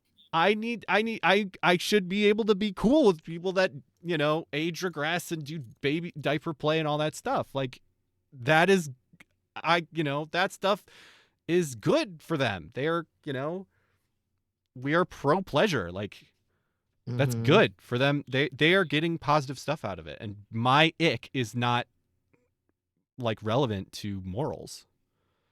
Right. Right. Yeah. There's a line there where it's like knowing your triggers and knowing something that is a no-go for you or a squick. Whereas also knowing like, okay, these people have every right to exist in the space and I can just look away or go into a different room, Yeah. when something like that is happening. And also, yeah, I think that's just especially important with ABDLs and people like that because they get so demonized. Like at Furfest, they get death threats, bomb threats. Like people want to kick them out. Lots, and it's often coincides with trans women in particular being demonized who are into that stuff, get like accused of things online, like Mhm. just really, really awful. Um, and Yeah, and so, and I know there's some people in this chat who have talked before about how, like, there are certain kinks that are triggering to them because of their own identities or, like, fear of being fetishized, and then sometimes you kind of have to just kinda sit with that discomfort and then say, "Okay, obviously, if somebody's being objectifying in not the fun way, that's Yeah. one thing. But if there are people who find people with your disability attractive or people with your body size attractive or people who want to become disabled in the way you're disabled or become your body size, like that is a good thing a lot of the time. That can be a very joyful, beautiful thing, even if it's never going to be your kink, like increasing your distress tolerance so that you're not just totally triggered by the very existence of it can be a helpful thing. Yeah. Yeah. Um, I feel let's like it's see. the kink equivalent of I like all music, just not rap or country. Oh, there was actually discourse about this recently, There so what was that? we're all canceled, cancel alert, we're all canceled. Somebody said, everyone but cis men dating policies is the, Yes. I like everything but rap and country of dating preferences, and that person did get criticized for racism, and but then also it's like, are they doing the racism or are they saying it's also, like, got racial implications? I don't know. There Yeah, was a that lot of levels of that shit. I remember that. I don't remember all the details, but there was some stuff that's like, well, people say I don't especially the rap part is like, well, I like everything about rap and it's like, "Oh, is that because rap is made by black people?" And it's like even the country Mhm, and rap is a lot like, well, that's like a classist thing. Like you don't like mhm, you don't like, you know, like black people and white trash, like, you know what I mean? Like it's like, mhm. but anyway. Right, So right. you're by Yeah, ignoring that in that anyway. Long long piss course. yeah. Yeah, that one would be a whole piss course, like, that might my Twitter dash for, like, a week was devoted to that. Then the layers of reaction to, like, "How dare you say that?" In, like, people it offended everybody of every point of view kind of thing. While we're on this sidebar, someday we are going to have to do a stream about ableism and DoorDash because I swear to God it's every other month. It's like once a month. Comrade, we have this thread every week. Yeah. And I don't even know how I feel about it. Like, Oh, I know how I oh, feel. I mean, it's And I've been yeah. We need to someday. We need to have that that conversation because it yeah. happens every fucking week. It feels like. I'm ready. Okay, but Um, anyway, all right. back to our piss Are, course. all right. Are we ready for another one? Yeah, Are we ready for an incestual one? Is yeah, that's everybody perfect segue to what we were just talking about. okay? This one's I'm gonna go with this one. Got a few interesting ones. But this one's just interesting because it also has, like, the origin story. Oh, As a kid, I would exclusively masturbate to the contents of my brother's search history. Not to stuff on the actual websites visited, that would be gross and perverted, but to the breadcrumb I think that they're making a joke. yeah. But to the breadcrumb trail of his process of hunting around for what to get off to. Oh, this So, is like, what he such a mind fuck. Like, oh, like yeah. I can it's one of those things that's like, oh yeah, this makes perfect sense by the way Mhm, that I've like am coming to realize my sexuality, but like in mhm. hindsight it's like such a I Like, yeah. there are some real similarities to some of my own shit. So, yeah, go on. Mm. It was how I discovered my own sexual awakening. He looked up a lot of vanilla things and some very niche dark things, and his coming of age exploration a few years ahead of where I was developmentally definitely shaped my understanding of what sexual desire could be. And now this person, they're saying that like for them, it's kind of turned into more of a like, um, invasion of privacy, voyeurism kind of kink. The idea of like going through a spouse's phone to try and find out what they're into, or just kind of sneaking around. But obviously, there's a lot of ways that one's sexuality could be influenced by this or not. Yeah. Um, and a lot of different ways to implement that in real life as play as well. Yeah. Oh yeah, I love your response of like how that's a fun discussion of like that it's probably too much to get into of like how to make this stuff how to actually role play some of this stuff that is so like sometimes can be so like uh conceptual like Hmm. but anyway, yeah, that is one of the yeah, this is one of those things that is like almost like so normal in the way that like of by which I mean like regular is how like having an older sibling that is getting into porn and like how that Hmm. relates to you. um but uh yeah, I think it's so interesting that it's the invasion of privacy stuff is what comes out of that. um Hmm. Yeah, yeah, and they feel kind of bad, like, I understand now this was an invasion of privacy and feel tremendous guilt about it, which one you were a kid, like, and you were the younger kid in this scenario, so, like, yeah. y kids just do that, but yeah, I did kind of say to this person, like, this is one that, like, if your thing is getting off on the idea of, like, finding a secret, like, you could totally play this out with a partner. If they just have, Mhm. like, one computer that you're secretly allowed to look at, or like some symbol of like when I leave my phone out unlocked, you can go through it, or like Yeah. some little when the phone has this case on it, use this password. Like there's so many ways you could put little discrete Ooh. rules and then forget it, set it and forget it, and then weeks later get to like look at what little goodies they've left behind for you, like, Yeah. and still feel like you and you could still have like if you get caught, maybe you get punished. So maybe you could still have some of that like illicitness of like Yeah. trying to hide it. Yeah. Yeah. Um um Reading through some of the chat. Oh yeah. Um but yeah, I think that there is this is kind of a sidebar, but it is relevant to so one thing is that um my there like I had an experience as a kid where um I had like basically my there was like experimentation between my a family member and uh, a friend of his, and I was younger and involved in it, and so it was like a normal like at the age they were at, it was normal experimentation, but and I was included in it, and because I was younger and because there was power dynamics, um, it was like very much. I mean, it was really traumatic for me because Mm, I mean, it was basically like I was like I mean, we were all children, but I was definitely too young to even understand what sexuality was, and so I was mm, like it was I don't know. It was like kind of like a sexual assault thing or something, like, it was very much non-consensual. And I think that this brings up this really weird thing with and this is sort of a sidebar, but relevant to we're talking about how trauma like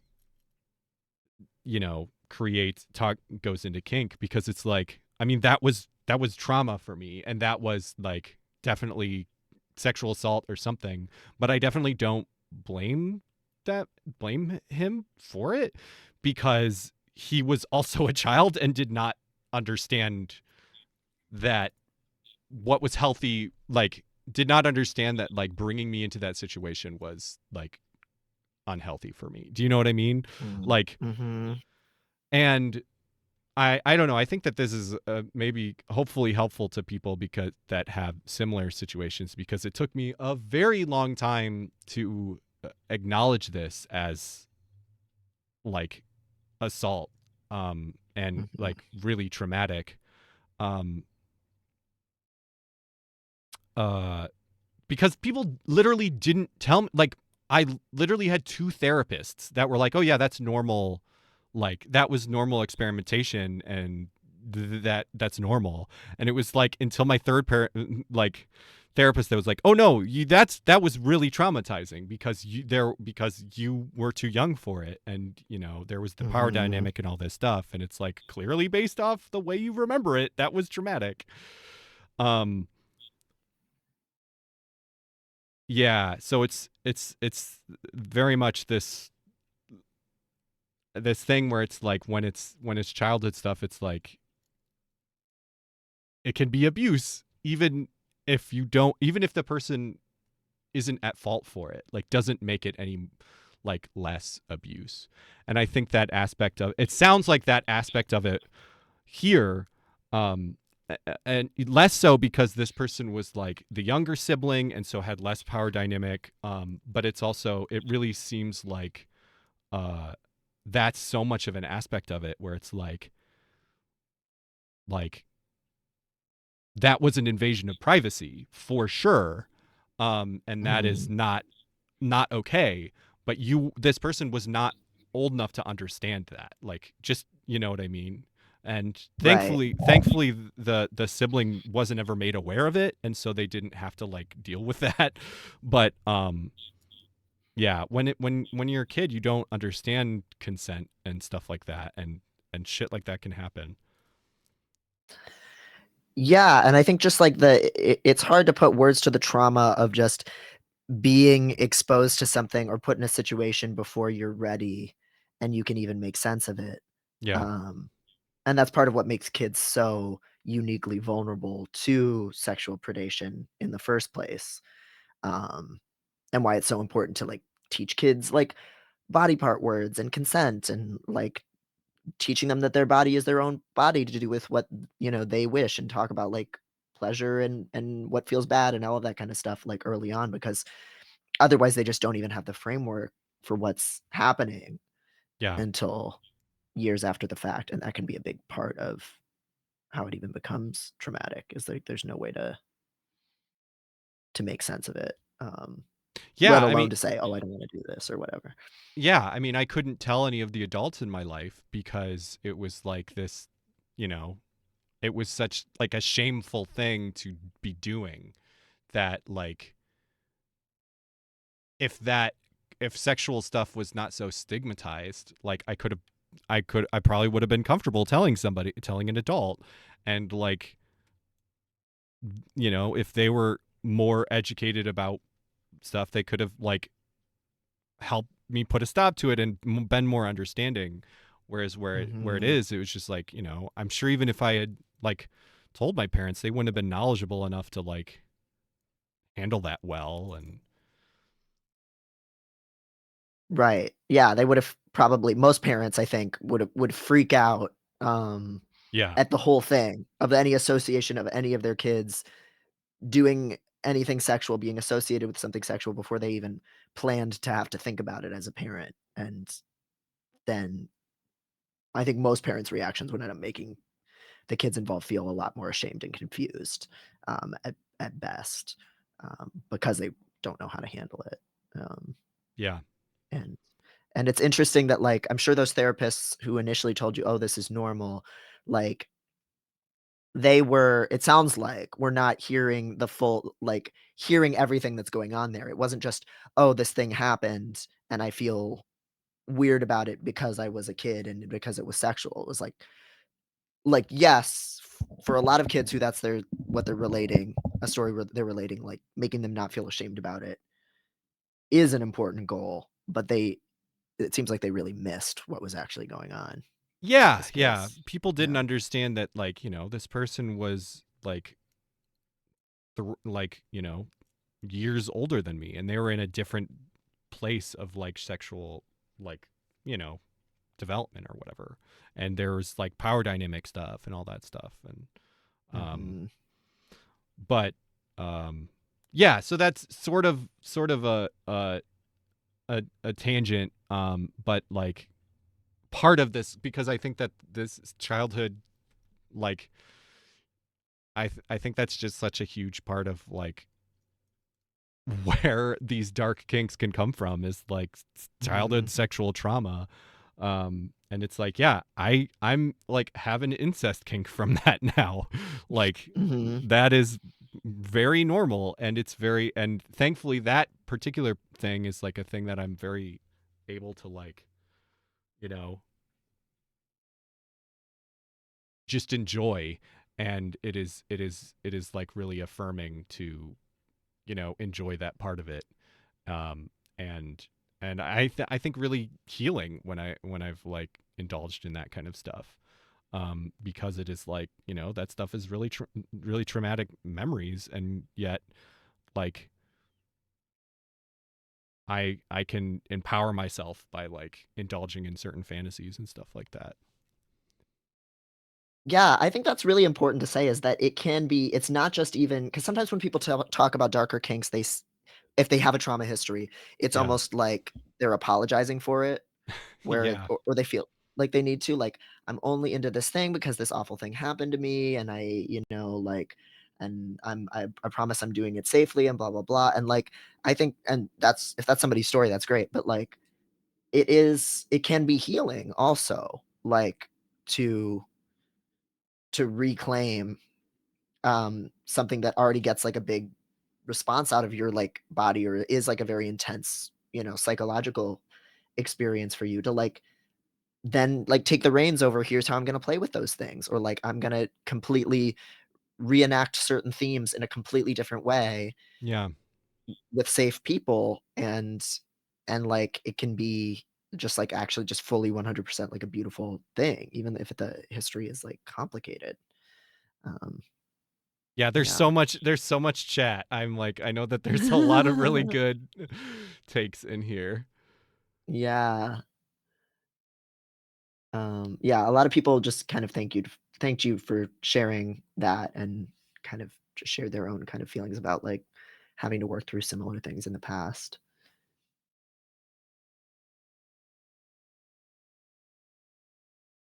or that they've have past experiences that they've, like, never feel comfortable talking about because it's so stigmatized.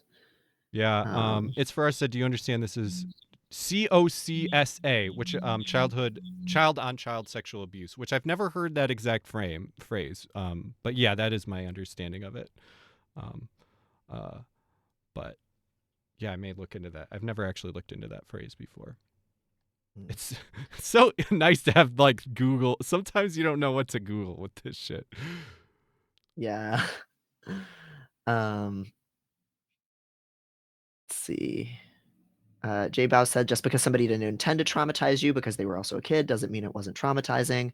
Yep. I had one of those experiences too and worked in therapy. Thank you for sharing that." Yeah, thank Yeah. you for sharing. It's I don't know. It felt relevant to this conversation, and it's really hard to acknowledge that stuff. It's like, yeah, just because like it just because, the person didn't mean to abuse you doesn't mean it wasn't abuse. Mhm. Yeah.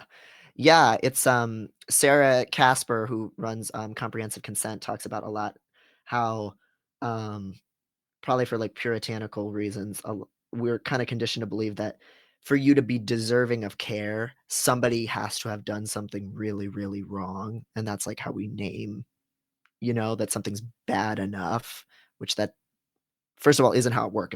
How it works, if somebody has a trauma response, they have a trauma response, like, it was Yeah. bad enough for them, you know?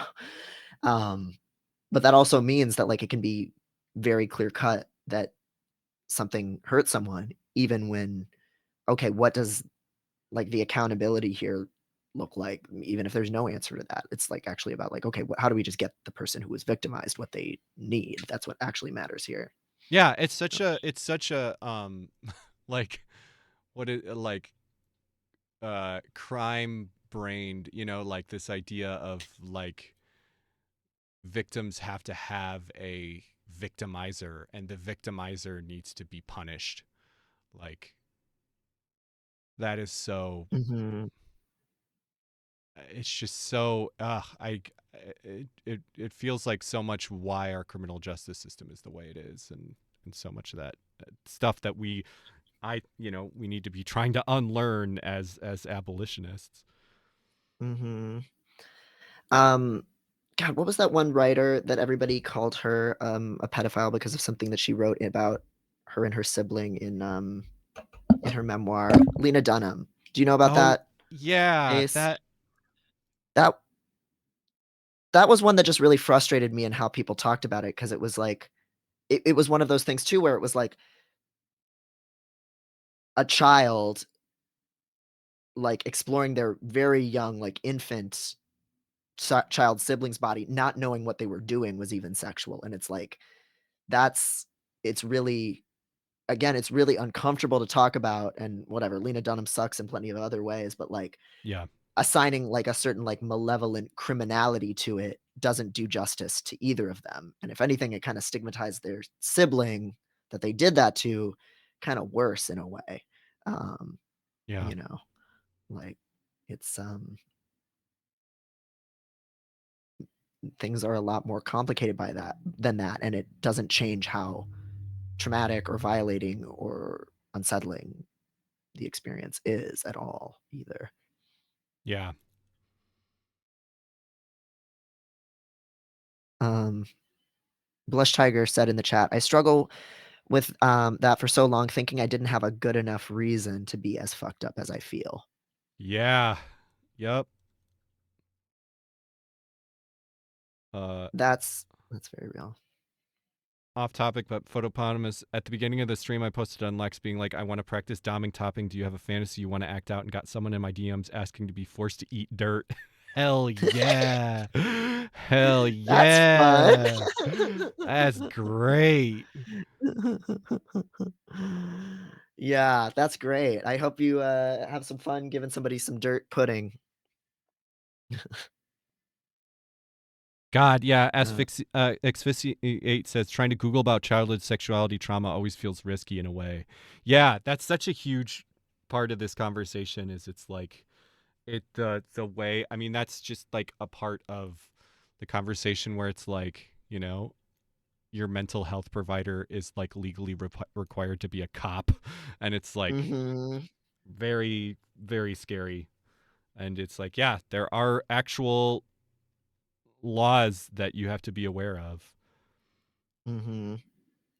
Yeah, it really sucks, and this is a big problem with just, like, how also therapists now being mandated reporters for certain things in certain ways now, it actually gets way more difficult for people to seek help, especially before they've done anything to hurt somebody who does have, like, thoughts that they're disturbed by of themselves, like, violating someone else, like, it it's again, just like the psychiatric surveillance state is such that it and we've talked about this before in anti-psychiatry in general, like, it's hard to ever say that you're depressed and suicidal without getting 5150'd. It's hard to share that you have any fantasies of doing anything disturbing, I and that just doesn't saw actually help you get better. Yeah, the it's just like we like psych has this idea of like, well, if it's bad enough you should just be institutionalized. You should just go into Mhm. inpatient psych. And it's like inpatient psych is like really not helpful for a lot of people, and especially when you're forced into it. Like I don't Right. I really wonder what the like it it's just redoing, it's just like prison, again, criminal like, punishment mindset. um Mhm. yeah. Yeah. Um, Carceral, Gavin, as yeah, someone carceral okay. mindset. Yeah, that's the word I was looking Mhm. for. Yeah. Gavin said, as someone with OCD who has disturbing obsessive thoughts, I never know what to share with my therapist. Yeah, like Yeah, even though they're supposed to be the non-judgmental person in theory, supposedly, um, that's so not how it actually plays out. Like just like one of the first ones that we shared of somebody's therapist being freaked out by the thought of them wanting to be a dom, yeah. basically. Like And it's unreal. pedophilia OCD, or I think it pedoph I forget what the it's like. I was just reading about that on Twitter. People were talking about it Hmm. because it's like really fucking common to have OCD obsessions about being a pedophile. Like that's like a Mhm. really really no like common trigger. POCD, yeah. Mhm. Super common, and it's like yeah, and we've just like criminalized talking about it. It's like that is like you know, people for the most part with that kind of stuff, it has nothing to do with them wanting to do it. It is that they don't want to do it, and so they're afraid to that they're having those thoughts. Right. Yeah, the puritanical thinking that we have, like, we have, like, negative psychoeducation. Like, we make people actively worse at understanding the human mind today from this kinda stuff. Like, because it's, like, a very normal, very common impulse if you're, like, holding a baby or holding something delicate, you think, "Oh my god, don't accidentally throw this into traffic." Like, that's just, like, a thing the brain does to, like, to keep you from not doing the thing, like, or who knows why. It's just a weird thing the brain does, and so, yeah, Yeah. people's worst compulsions or, worst obsessions are often about things they really, really, really don't wanna do, or that, ways they don't ever wanna be seen in society as being because it's so perilous, and, it like, when you believe in thought crimes, it just fucks all of those people over, which is, like, all humans for the most part to some extent. Yeah, I thought it was really interesting. Somebody in talking about that was like, I think that like somebody I wish I had the tweet because somebody posted like my theory is that a lot of this like really there's this kind of thing of like I don't even know how to describe it. This like really like the way that people are portrayed like canceled for being like saying anything that like and like made out to be predators and stuff like that is like people having those kinds of thoughts like having this kind Mhm. of like not that they are you know pedophiliac or like actually have that are doing anything or going to do anything or but that they have that kind of like self fear and they're projecting it on other people and like instead of like because there's no in like larger culture there's just no way to handle that kind of stuff. That stuff is just you shouldn't have it is the cultural conversation, you know. That's yeah. I think it's so worrying this like normalization of like kill pedophiles is like so Mhm. fucking scary because it's It's like very dangerous. yeah, not even to mention this stuff about you know, the way that queer people have been pedo-jacketed forever. Um, but Mhm. it's also just not how you solve the problem. No, yeah, and I know I'm preaching to the choir here, but I will just say it that, like, the vast majority of abuses against children cannot be explained by pedophilia. They're explained by a power differential. It's parents, siblings, church leaders, neighbors, family members that live with the kid. It's somebody who has power over the kid and access to the kid, and the kid doesn't have any means of escape. Yeah. And most of those people who do that, it's not because they're pedophiles, it's because they are either unaware of the amount of power that they wield, or they have a really fucked up belief system that tells them that they need to control everything about how their kid acts, dresses, eats, whatever, feels, whatever. Those are the things that lead to abuse, and the fear of, like, the scary pedophile lurking in the bushes everywhere only reinforces the power that parents and schools and church leaders have over kids to isolate them Yep. Yeah. in the name of their own protection. It's again this carceral and fear mongering thing. Um, it's scary the way we are making people society makes people afraid of the other and then that all that does is create power for the police because it's like all crime is um like way more likely to be people close to you but it is so advantageous for the police state to make people afraid of stranger danger. Mhm. Anyway, we're very Yeah. we're very off topic. But I really appreciate this conversation and everybody in the chat opening up. Transpeak Yeah. said, I had such a hard time opening up about CSA because of multiple therapists trying to trace my gender identity to it, self described trans inclusive ones too. I was terrified of talking openly to my therapist about both CSA and AGP brain worms until I found a cool one. I didn't want Hmm. my hormones taken away. Yeah, seriously. I when I opened up to the person that I had that thing with, they were like, "Is that why you're trans?" It's like, no. Yeah. Not to mention, I'm very lucky that I haven't had any like I've all of my therapists have been really good about trans stuff, but it's you hear so many fucking horror stories that like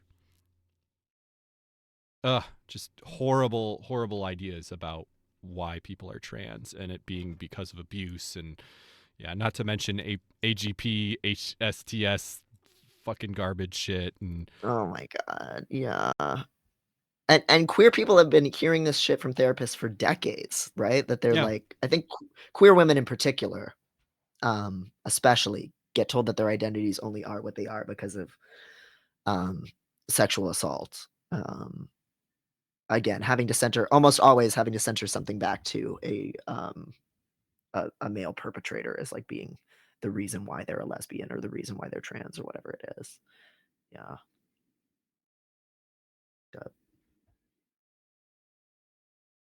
Um, So I have one or two more that are in a similar vein here that we can talk about, and then we can talk about the people who wanna put concrete in vaginas and all that Yeah. kinda more cartoony stuff.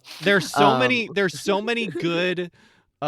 There's so many good conversations that are I feel like we haven't actually talked that much about the let's try and uh really really just bam through some of these, a bunch of these. yeah, we'll get through a few more. So while we're still on this kind of like familial relationships, kind of incest thing, because I also have some kind of stuff. It's different, but you know, it's has some certain like overlaps with what we've been talking about.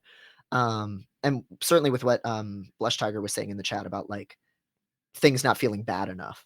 Yeah. Um, one person here sent a message that said, my sister and I had a really complicated relationship growing up because our parents were abusive, and it was very clear to both of us they loved me more and liked her more, which led to a lot.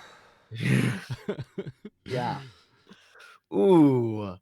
That's on spouseification for real. Yeah. Um, which led to a lot of tension and some really bitter and violent fighting between us as children. My sister and I finally realized our parents were abusing us in our mid teens, right before I got kicked out of home, being outed as trans. I've really clung on to the idea of her as my only remaining family, and in a lot of ways that has mutated into feelings of affection for her, so intense they've verged into incestuous. I have a lot of dreams and fantasies about being the only one to protect her and to take care of her and love her. Um, Yeah. I there's a lot there.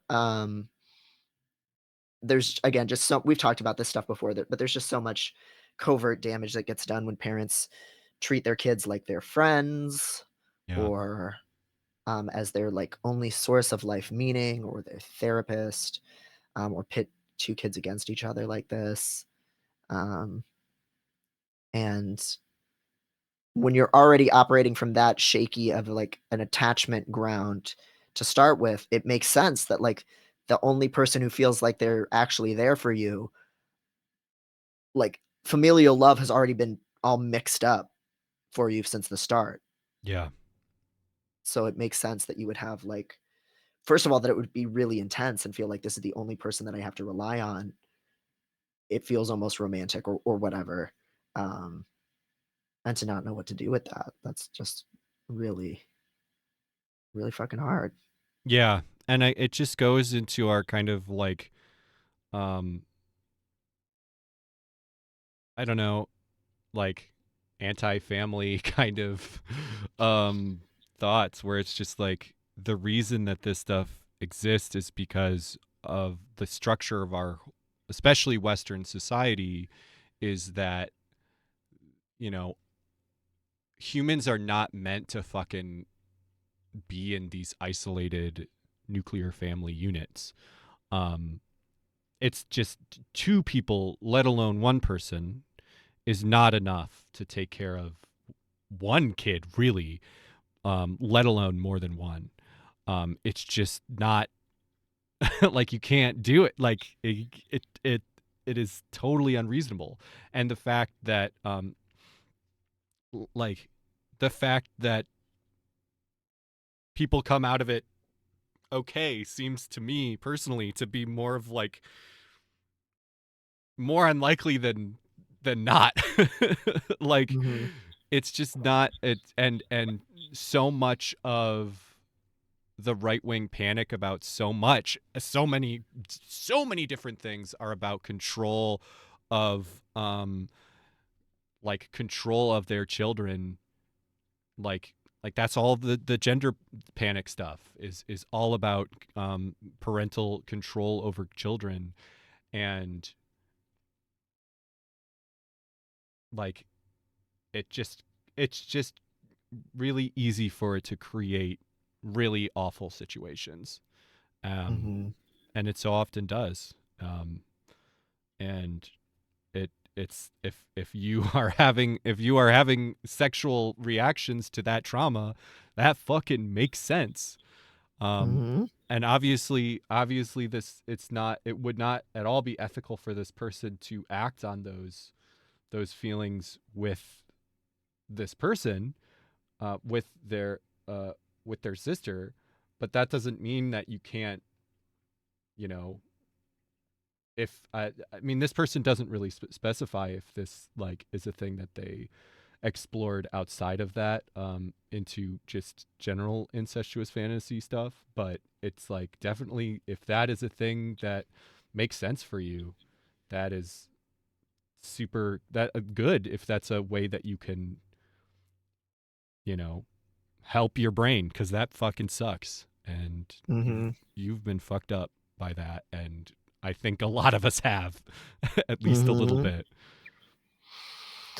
Yeah, yeah, like, they say they have a lot of dreams and fantasies about being the only one to protect her and take care of her and love her, and, like, it does feel like it's almost like you do have to be obviously careful and worry about the actual relationship itself, but it seems like they've realized that the 2 of them are on the same side despite their parents having pitted them against them and really neglected them in a lot of ways, and, like, it makes sense that that could be an expression of feeling like, "This is the only person I feel safe with," and, like, that, like, relief of coming to understand one another as being on the same side, and, like, it's understandable that it would be disturbing to you to, like, have those kinds of dreams and stuff, but also, like, again, the brain does a lot of weird things to express where it's at, and, um, that doesn't have to affect the actual reality of the relationship at all, or make it any less the case that it's like, it's good that you have this person in your life that you actually can talk to about what happened and that kind of thing, Yeah. you know? um I think we've totally derailed the chat. You They're mentioning t concrete in the pussy has I completely know. derailed it, which like fucking fair. They're all really fixated on whether you can combine the concrete with, latex and Jello, gelatin. I don't think you can actually do concrete in a pussy.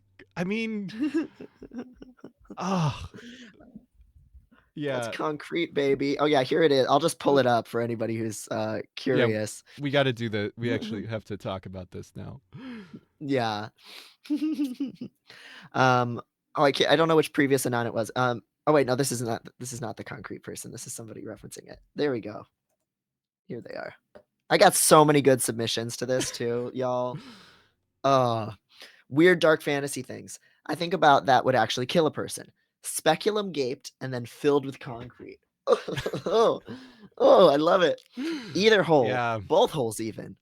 Do it while you're ovulating so it fills your womb too. Oh, I could just see the anime, the hentai cross section, how they always show the fucking Yes, uterus. yes, yes.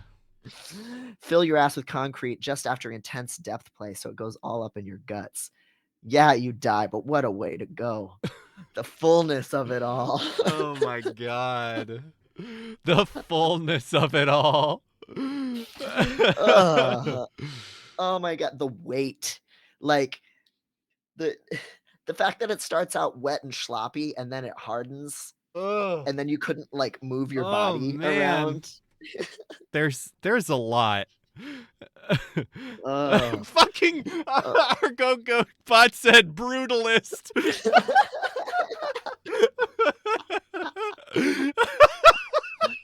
that's funny. This is just like that video game Control. It's Oh my exactly like god. Control. Oh no. Oh. Oh, Oh. like you would just be so aware of every crevasse, like like step aside getting a IUD. This is Jesus. nothing. Oh man. It's Farrar said, leaving behind a fun case for whoever does the autopsy. Yeah, this is from Seven. Like this is this is Yeah, this is the Hannibal TV show, like when they have like the granary full of all the bodies glued together and shit. Like this is art. yeah, and it's really I just love this I I one. yeah, I don't have more like a big reaction to it other than it's just like so much of what we're saying is just like thought crime doesn't exist. Like this is Mhm. you can get off to that. That's fine. Yes. Um I love that the chat is trying to figure out how to do it Yeah, they do safely. I don't think you really could. it. I think there are probably ways you could play with it. A pussy full of jello and gelatin people are talking about. Oh my god, that would still not be good. That I mean, I know people already talked about how you need to have sugar-free. Like yeast yeast infections are no joke. Like but then again, if you have a yeast infection kink, that's also fine. Okay, now Googling will concrete reaction melt latex on my work computer. I think that Nothing to see you here. couldn't no yeah you couldn't do it because I think that the like even if the concrete reaction didn't have a problem, the hardness of it would break like the concrete would be harder than the latex and it would like break really easily, right? Yeah. Like it would cut the latex. Yeah, that shit is rough. And latex is far too easy to damage. I don't Uh really understand how they're being combined here. Are they just wearing latex and then they have concrete in their pussy? What's and then I I don't think people were thinking like if you could fill a condom with it and understand. then you could pull it out. Oh. No way. Do you think it has that much torque? Like, come on, what? Yeah, I love you guys and I do love the idea of trying to make some of these fantasies like how could you do it safely? I don't think this is one where we could do it, fam. I love you guys. Yeah. Uh I love you guys, Oh. but I don't think we could do it. Oh my god. It's for our I'd be says you interested. can definitely do internal casting. That's really? Because that is I mean if you could do it with like if you could do it with like Like plaster? yeah, that would totally be close to the thing. But there's you can only go so far Oh, up. sure. Yeah. You can do like the tunnel and then you can pull it out from the tunnel. Because once you get any Hashtag farther up, concrete pussy challenge. get that trending on TikTok. No. Concrete pussy challenge. Like, because once you get farther up in the canal, it's bigger inside than the hole. So how would you get it out? Right? Like plaster is still firm, Yeah. right? So They've definitely you take can silicone molds of people's internal bits, says Blush Tiger. yeah, So but they don't go up to the uterus. They don't no, go no, up no, to no, the no, no. cervix. Just It's to bigger on the inside. Your pussy is the TARDIS. Am I wrong? I mean, I'm not that kind of doctor, but I'm pretty sure eventually it gets bigger on the inside. The Tardussie. Uh, silicone is much easier to get out than hardened concrete. This That's still true. sounds pretty uncomfortable. Still sounds pretty not great. Um, Oh man, honestly, if we're gonna have the right to a dignified death and terminal illness, who is the fucking right to say if I want to go out by concrete cast of my entire digestive tract? I Oh mean, lord, that German guy in the early 2000s who consented to being cannibalized and died, I I think he had every right to do that, you know? We might I not like it. God, that there I that was always my feeling until recently with the actual implementation of Canada's medical assisted Yes. medical assistance in death, and how Mhm, like people like disabled people are fucking being like pushed into fucking medical assistance and dying when because there aren't mhm. better fucking things. So Yeah. I don't I very much am like it yeah, it's complicated. Like my feeling was always very much like I remember fucking Dr. Kevorkian, Michigan native, like fucking you know, hell yeah, but it like this it's again it's one of these things that's like maybe this just isn't ethical like ethical thing for the state to have that power, but again huge rabbit hole, definitely more Yeah. I have a lot more complicated feelings about it than I did based off of those stories. Y Yeah, I think it's almost like a decriminalization versus legalization argument where it's like Yeah, people making their own choices about their own lives. First of all, that still never happens in a vacuum, right? Like, just like we were right, saying a couple weeks ago, every suicide is political, right? yeah, So there's still an element. It's not really free choice because a lot of times it still is someone in dire straits, even if it's not through made, right? But like when you add the coercive nature of the government prescribing it for people who are just literally like chronically unemployed or like housing insecure people, which has happened. Like that that is so obviously coercive and eugenicist that I think that's very different from like not wanting to from the state also using violence to try and prevent people from doing what they want with their bodies on their own time, you know? yeah. Um, like both of those things. Like the state is just having the feels like it has the right to decide when you live and when you die in either direction, and both of those things are super violent. Yeah. God, yeah, Blush Tiger says oh, where did it go? It disappeared. Yeah, some places have started approving assisted death for things like BPD.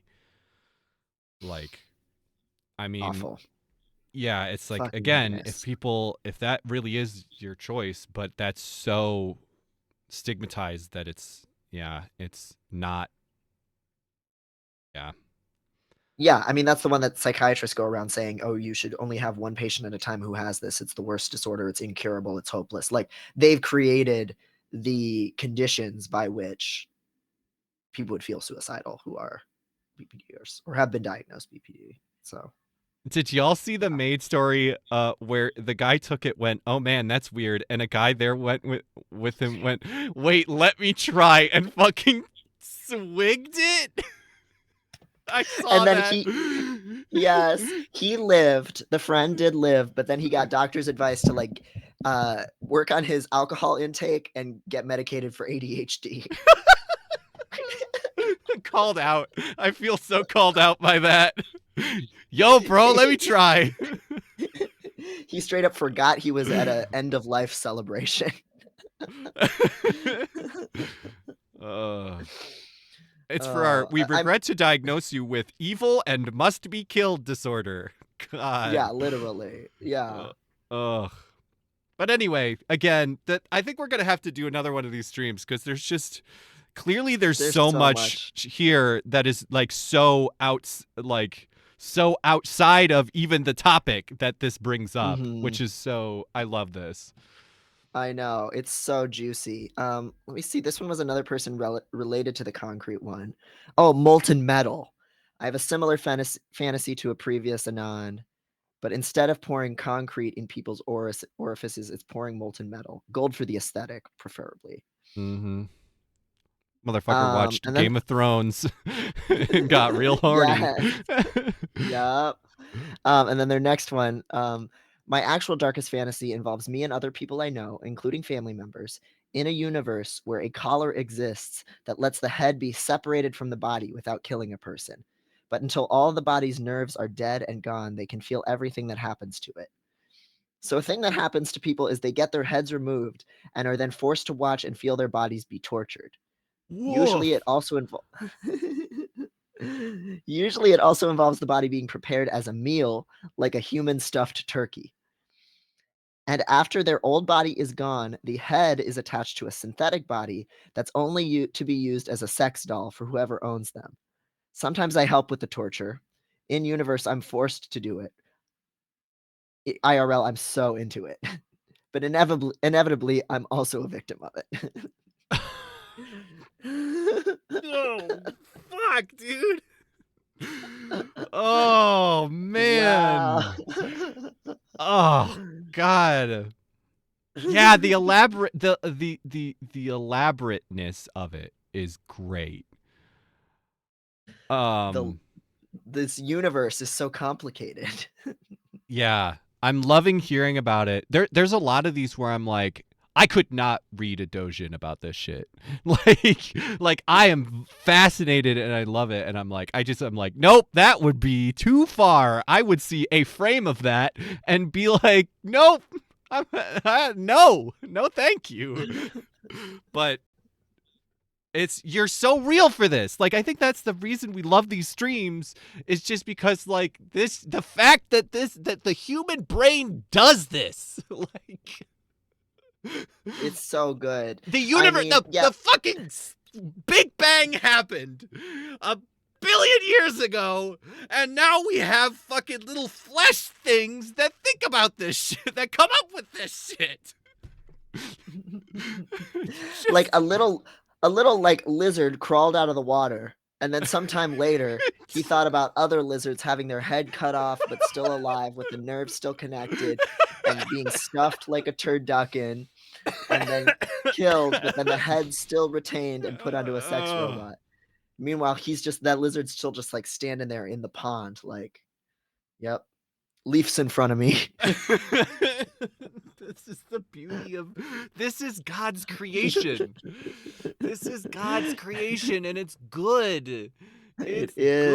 good. This is the universe witnessing itself. This is what happens when consciousness is possible. You start thinking about others' consciousness and the phenomenology of what it's like to be someone else and their experience of you. And next thing you know, you're turduckening people. Jacking off to thinking about turduckening people. Yes. Oh. Um, Sax Geneity said, dude, this lizard is fucking jacking it. Nice. I could make a religion out of this. Yes.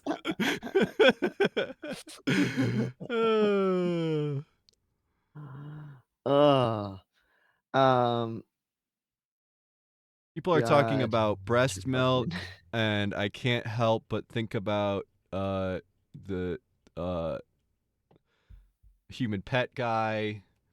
Oh yeah, And how we got a few cow people. Sorry, go ahead.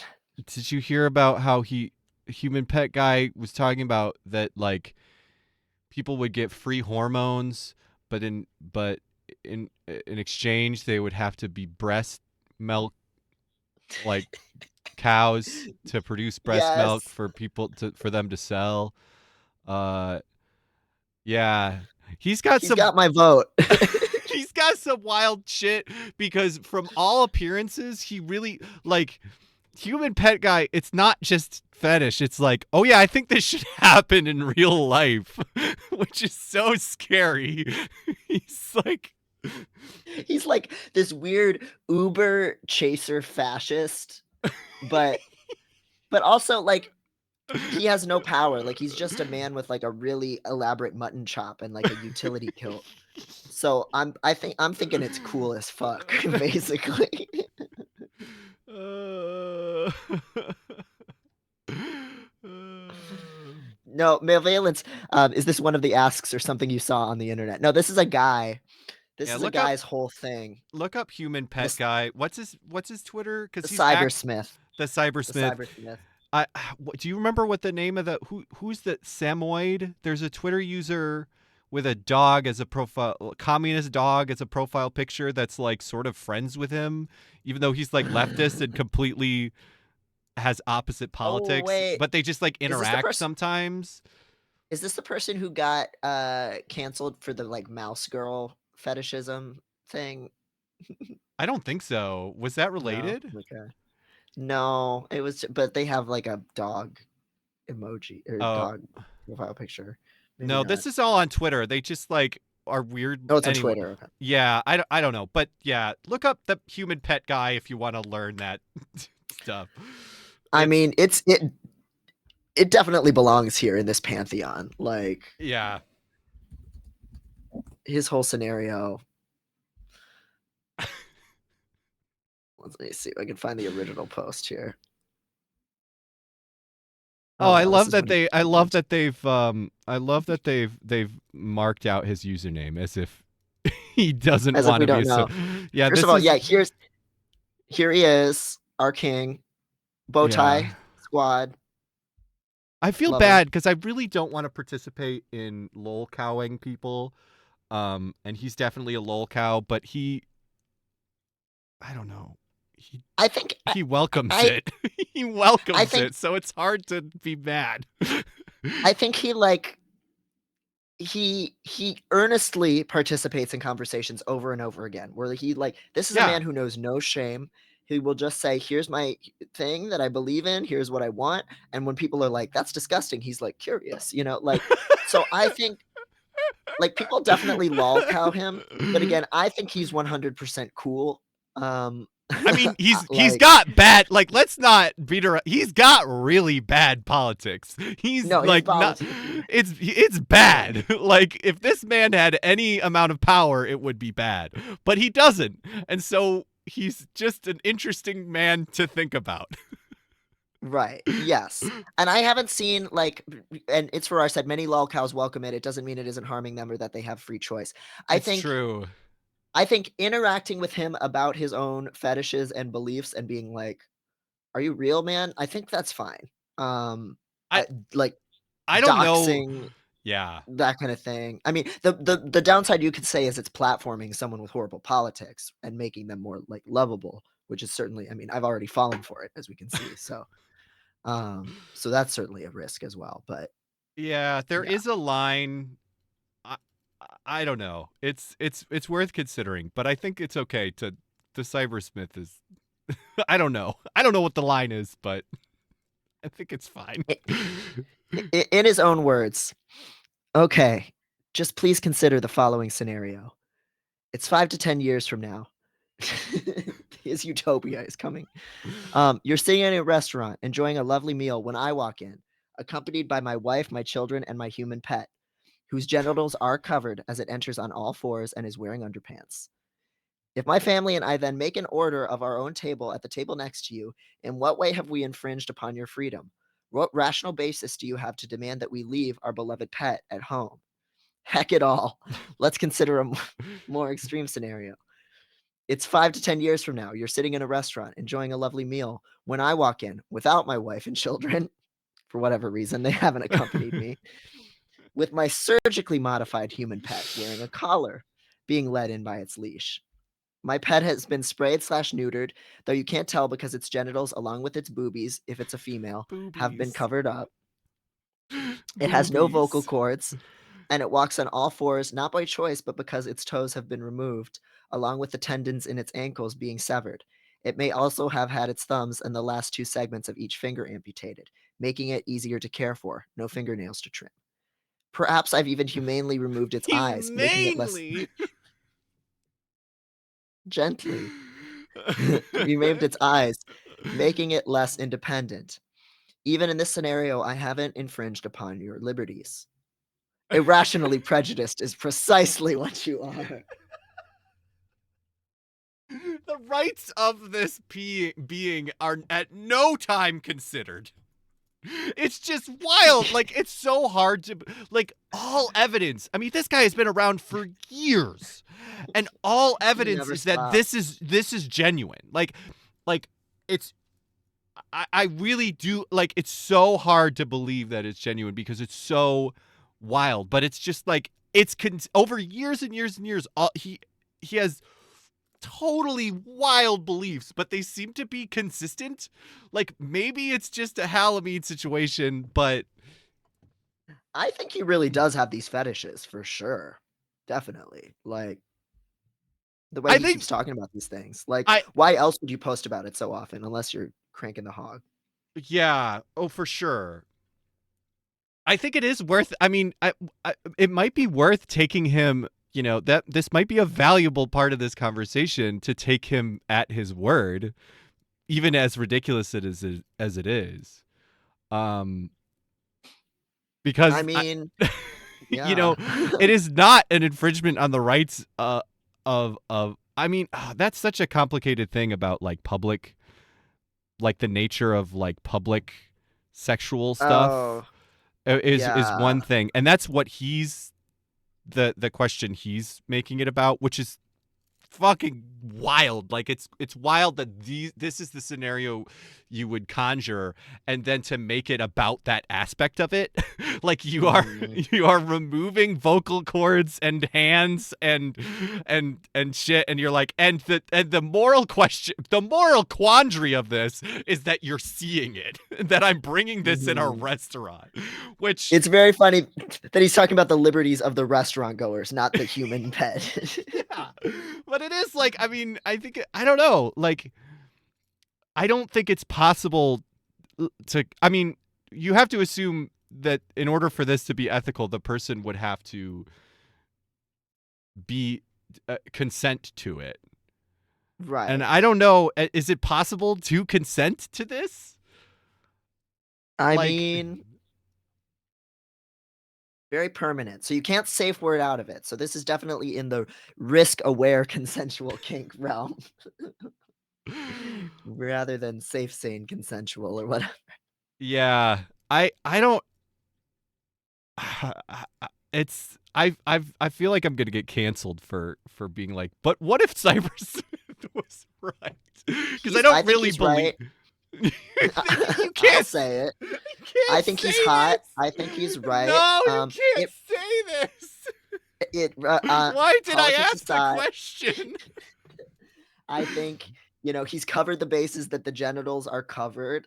I think the only other argument is that it's disturbing for people to see in public, and I think that opens up a lot of there's no way to say the human pet can't be in public, but anybody with any other kind of, like, disability, or disfigurement can't. So, I'm gonna bang my gavel and say he was so right for this one. I don't think you can consent to something that extreme. I don't. But who's gonna prevent someone from consenting to something like that, right? Like, I don't think the state should prevent someone from doing it. Like, it's self-destructive, but I don't know that we can stop anyone from doing it. Can the re-embodied, can the human pet revoke consent? Like, functionally, no, because this is permanent surgery. But you can't unhave a baby, you know? Like, there's lots of we make decisions that are, like, that you can't revoke consent from. Why Like did I bring this up? I can't believe I can't believe like, this is the end of the his show. logic Devin his logic is agreed with the airtight. cybersmith, and now the show is over because the police are coming. He really was the philosopher thinking about how, there is no basis to how he can't be stopped. If he can find somebody who actually wants to do this. Um, I mean, like, okay, most like 24/7 dom sub things do actually have an escape route because it can be extremely psychologically intense, and we've talked about that before too, like doing any kind of Yeah. intense kink play. Sometimes you're like, "Oh shit, this is actually fucking me up." It's not all just, fantasy fun stuff, but also, I can't see the line through which to make the argument that it can't happen, you know what I mean? That wouldn't also open up body mods and other, like, permanent changes, or, like, I think somebody does have the body autonomy to do something crazy, right? Quote, unquote. So, I can't. s I really can't find a way to argue against it. I don't think he cares about consent is what it No. seems like not only this instance but also many of his like many instances other instances that he talks about. It doesn't seem like he cares about consent, so we can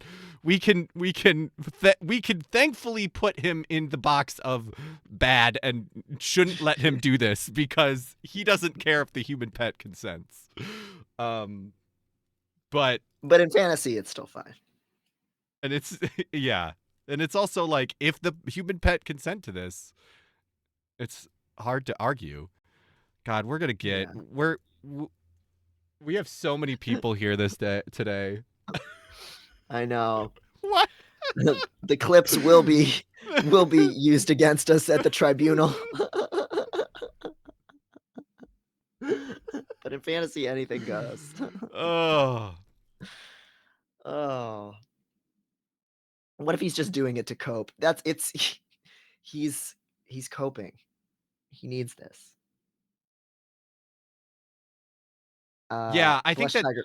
Yeah, Oh, I I'm was sorry, go ahead. reading that. Rewording my reply to a full question. If it's not a public space where you're giving blanket consent by entering this space, where does the line get drawn for public displays, and who gets to determine what is and isn't sexual, obscene, sexual? I.e., drag queens, um, queen book readings. Is this just an Overton window of all time? Yeah, I think it is like a huge, a big question that I don't think I have an answer to, of like what does consent mean and like what is okay in public and how do you.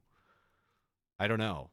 Do you have thoughts about that kind of stuff?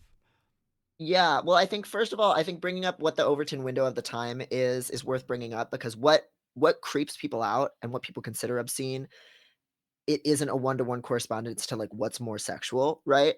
Yeah, Like, like, leather daddies are seen as more sexual because they're gay men, and men are seen as more sexual, as having more agency, as being more dangerous, all of that kind of stuff, yeah, than, even if they're just wearing, like, leather coat and hat and they're, like, fully clothed, that can be seen as less sexual than, like, a straight girl with, like, a leash, right? right. So, like, who gets seen as inappropriate is really has a lot to do with, like, homophobia, trans misogyny, anti-blackness, all of these kinds of things. Fat phobia is a huge one, like, the Yeah, bodies that get flagged as not safe for work on, like, Instagram or Tumblr, it's not how nude you are or which parts are showing. A lot of times, if you have a larger body size, it's seen as inherently more obscene. So, appealing to, like, the reasonable person standard, I'm always gonna be like, "Well, fuck the reasonable person, they suck," like, yeah. so then what The, do we actually believe? yeah, Um, the status quo does not seem right.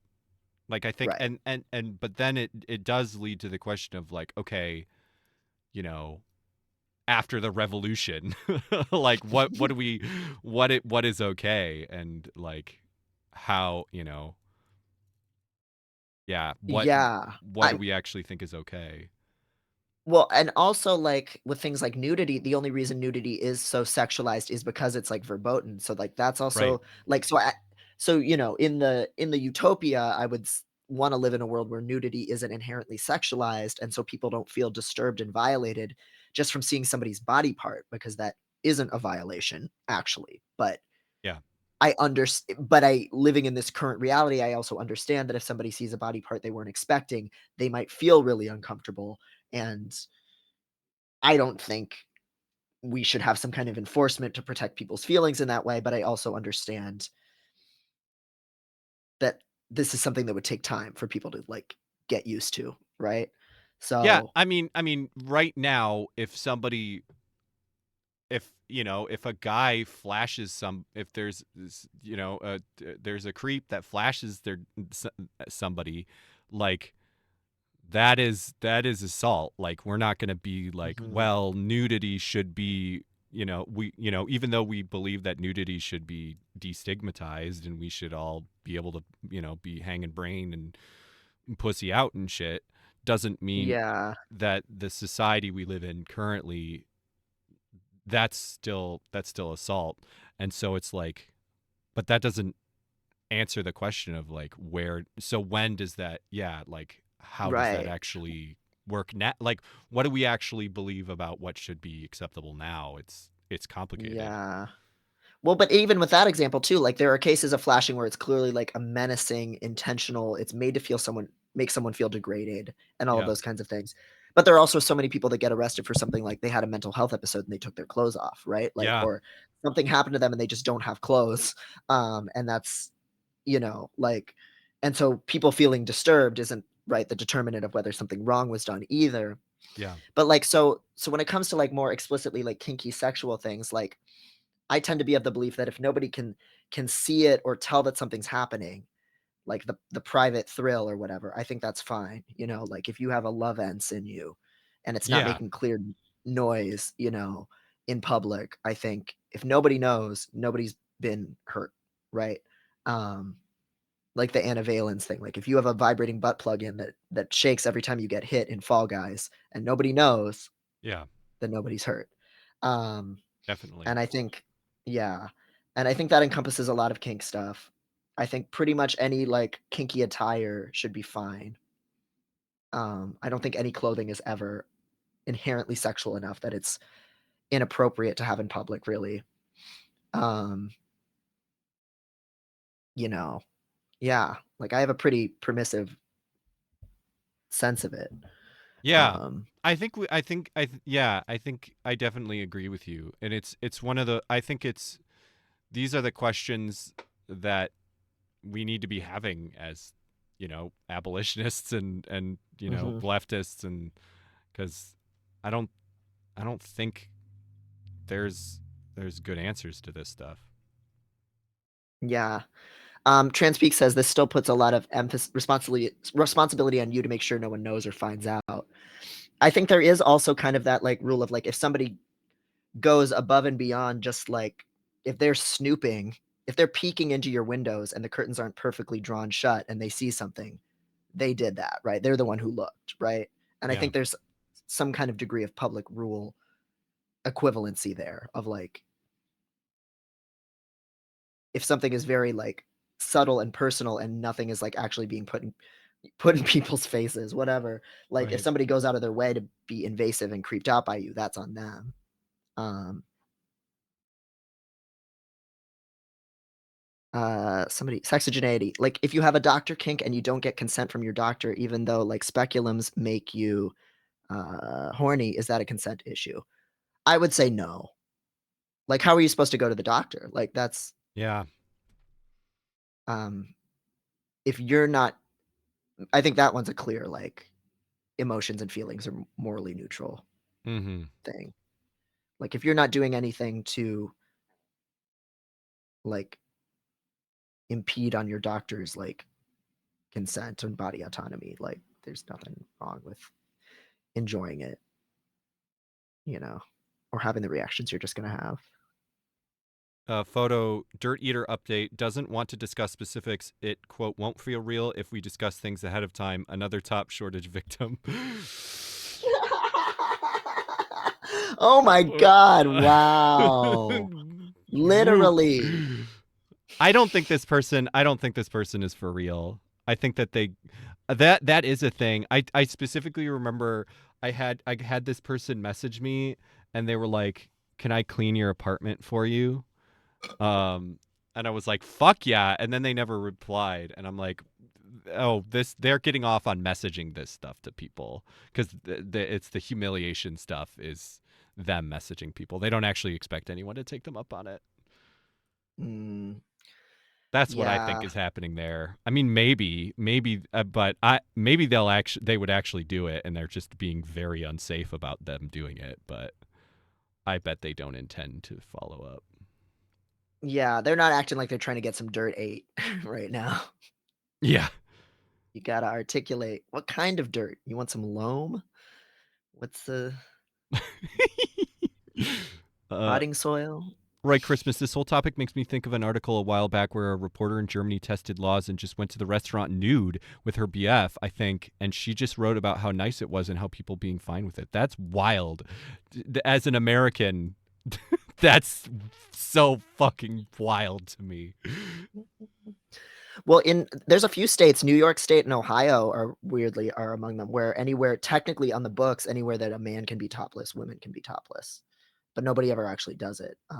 But there have Yeah. been articles of people like doing test cases of women going titties out to like a restaurant or whatever. And Just cops are so scary in the US. Like, it yeah, doesn't matter what the law is. They'll fucking. right.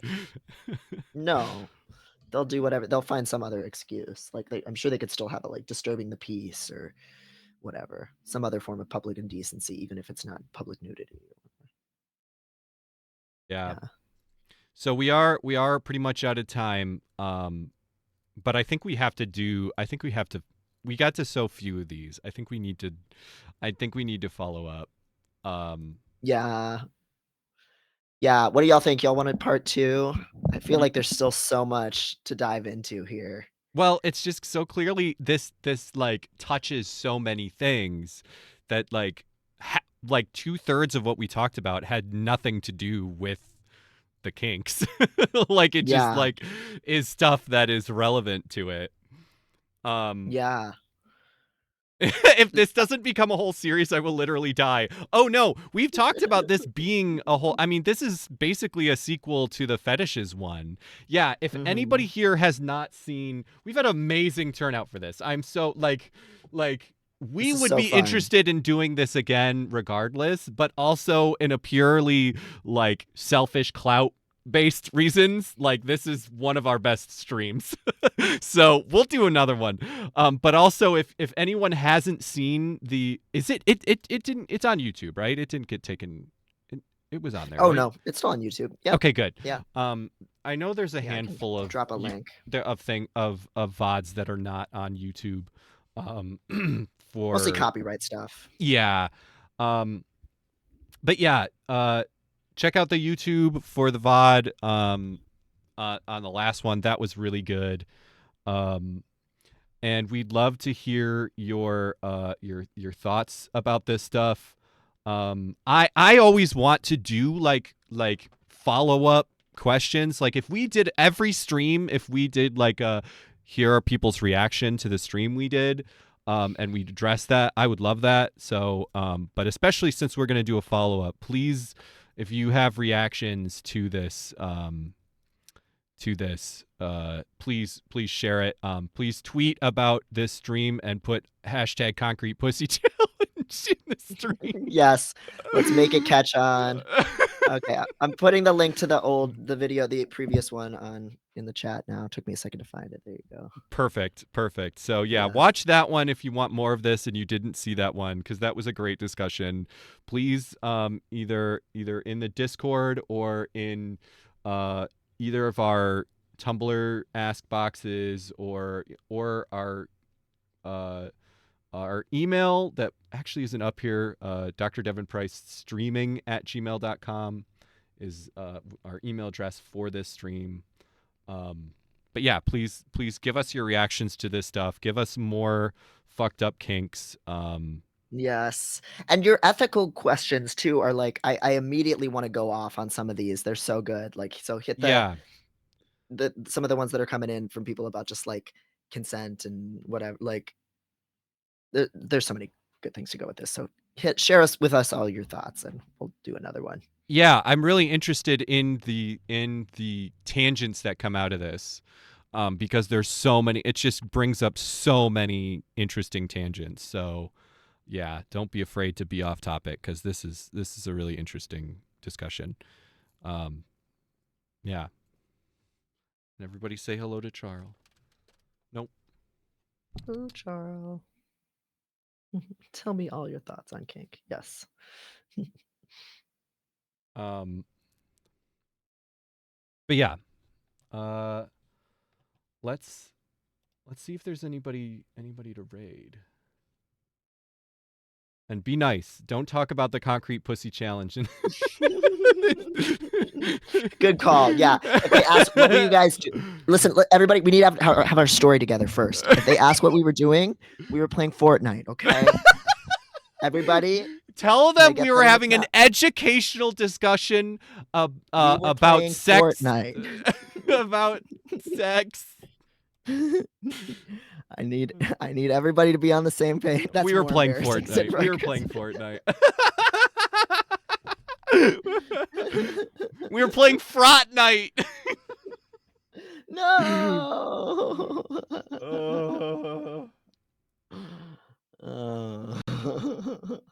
Was Fortnite veggie pussy cock. was veggie Roland the person that you rated yesterday? No, I don't know who that is. Oh wait, I follow them, so I guess I should. Looks like they're another deer. They're doing Pokemon card game. Looks like they're just getting started on their stream. Oh yeah, they have vor in their fucking as one of their tags. I feel like we have to. All right, yeah, let's give them some love. They might be able to handle us. Now be nice. They're a very small stream. There's only 5 viewers, so be nice. Yeah, so everybody be polite, cool, normal. Um Oh, well, thank you for hanging out so much, everyone. This is a really great crowd. If this is your first time checking out a stream, join our Discord, come hang out with us to get updates when we're posting stuff or to continue the chat with some of your new homies here. Otherwise, we'll be back here for more time theft, Next week. usually on Friday afternoons. Yeah. Yeah, come back and Devin's been playing Baldur's Gate 3. And it's been Mhm. great. Yeah, I've been playing that in the evenings, so if you're into more traditional streaming gaming shit, come through and help me not die in that game because it's been a lot of fun. All right. CL. Bye.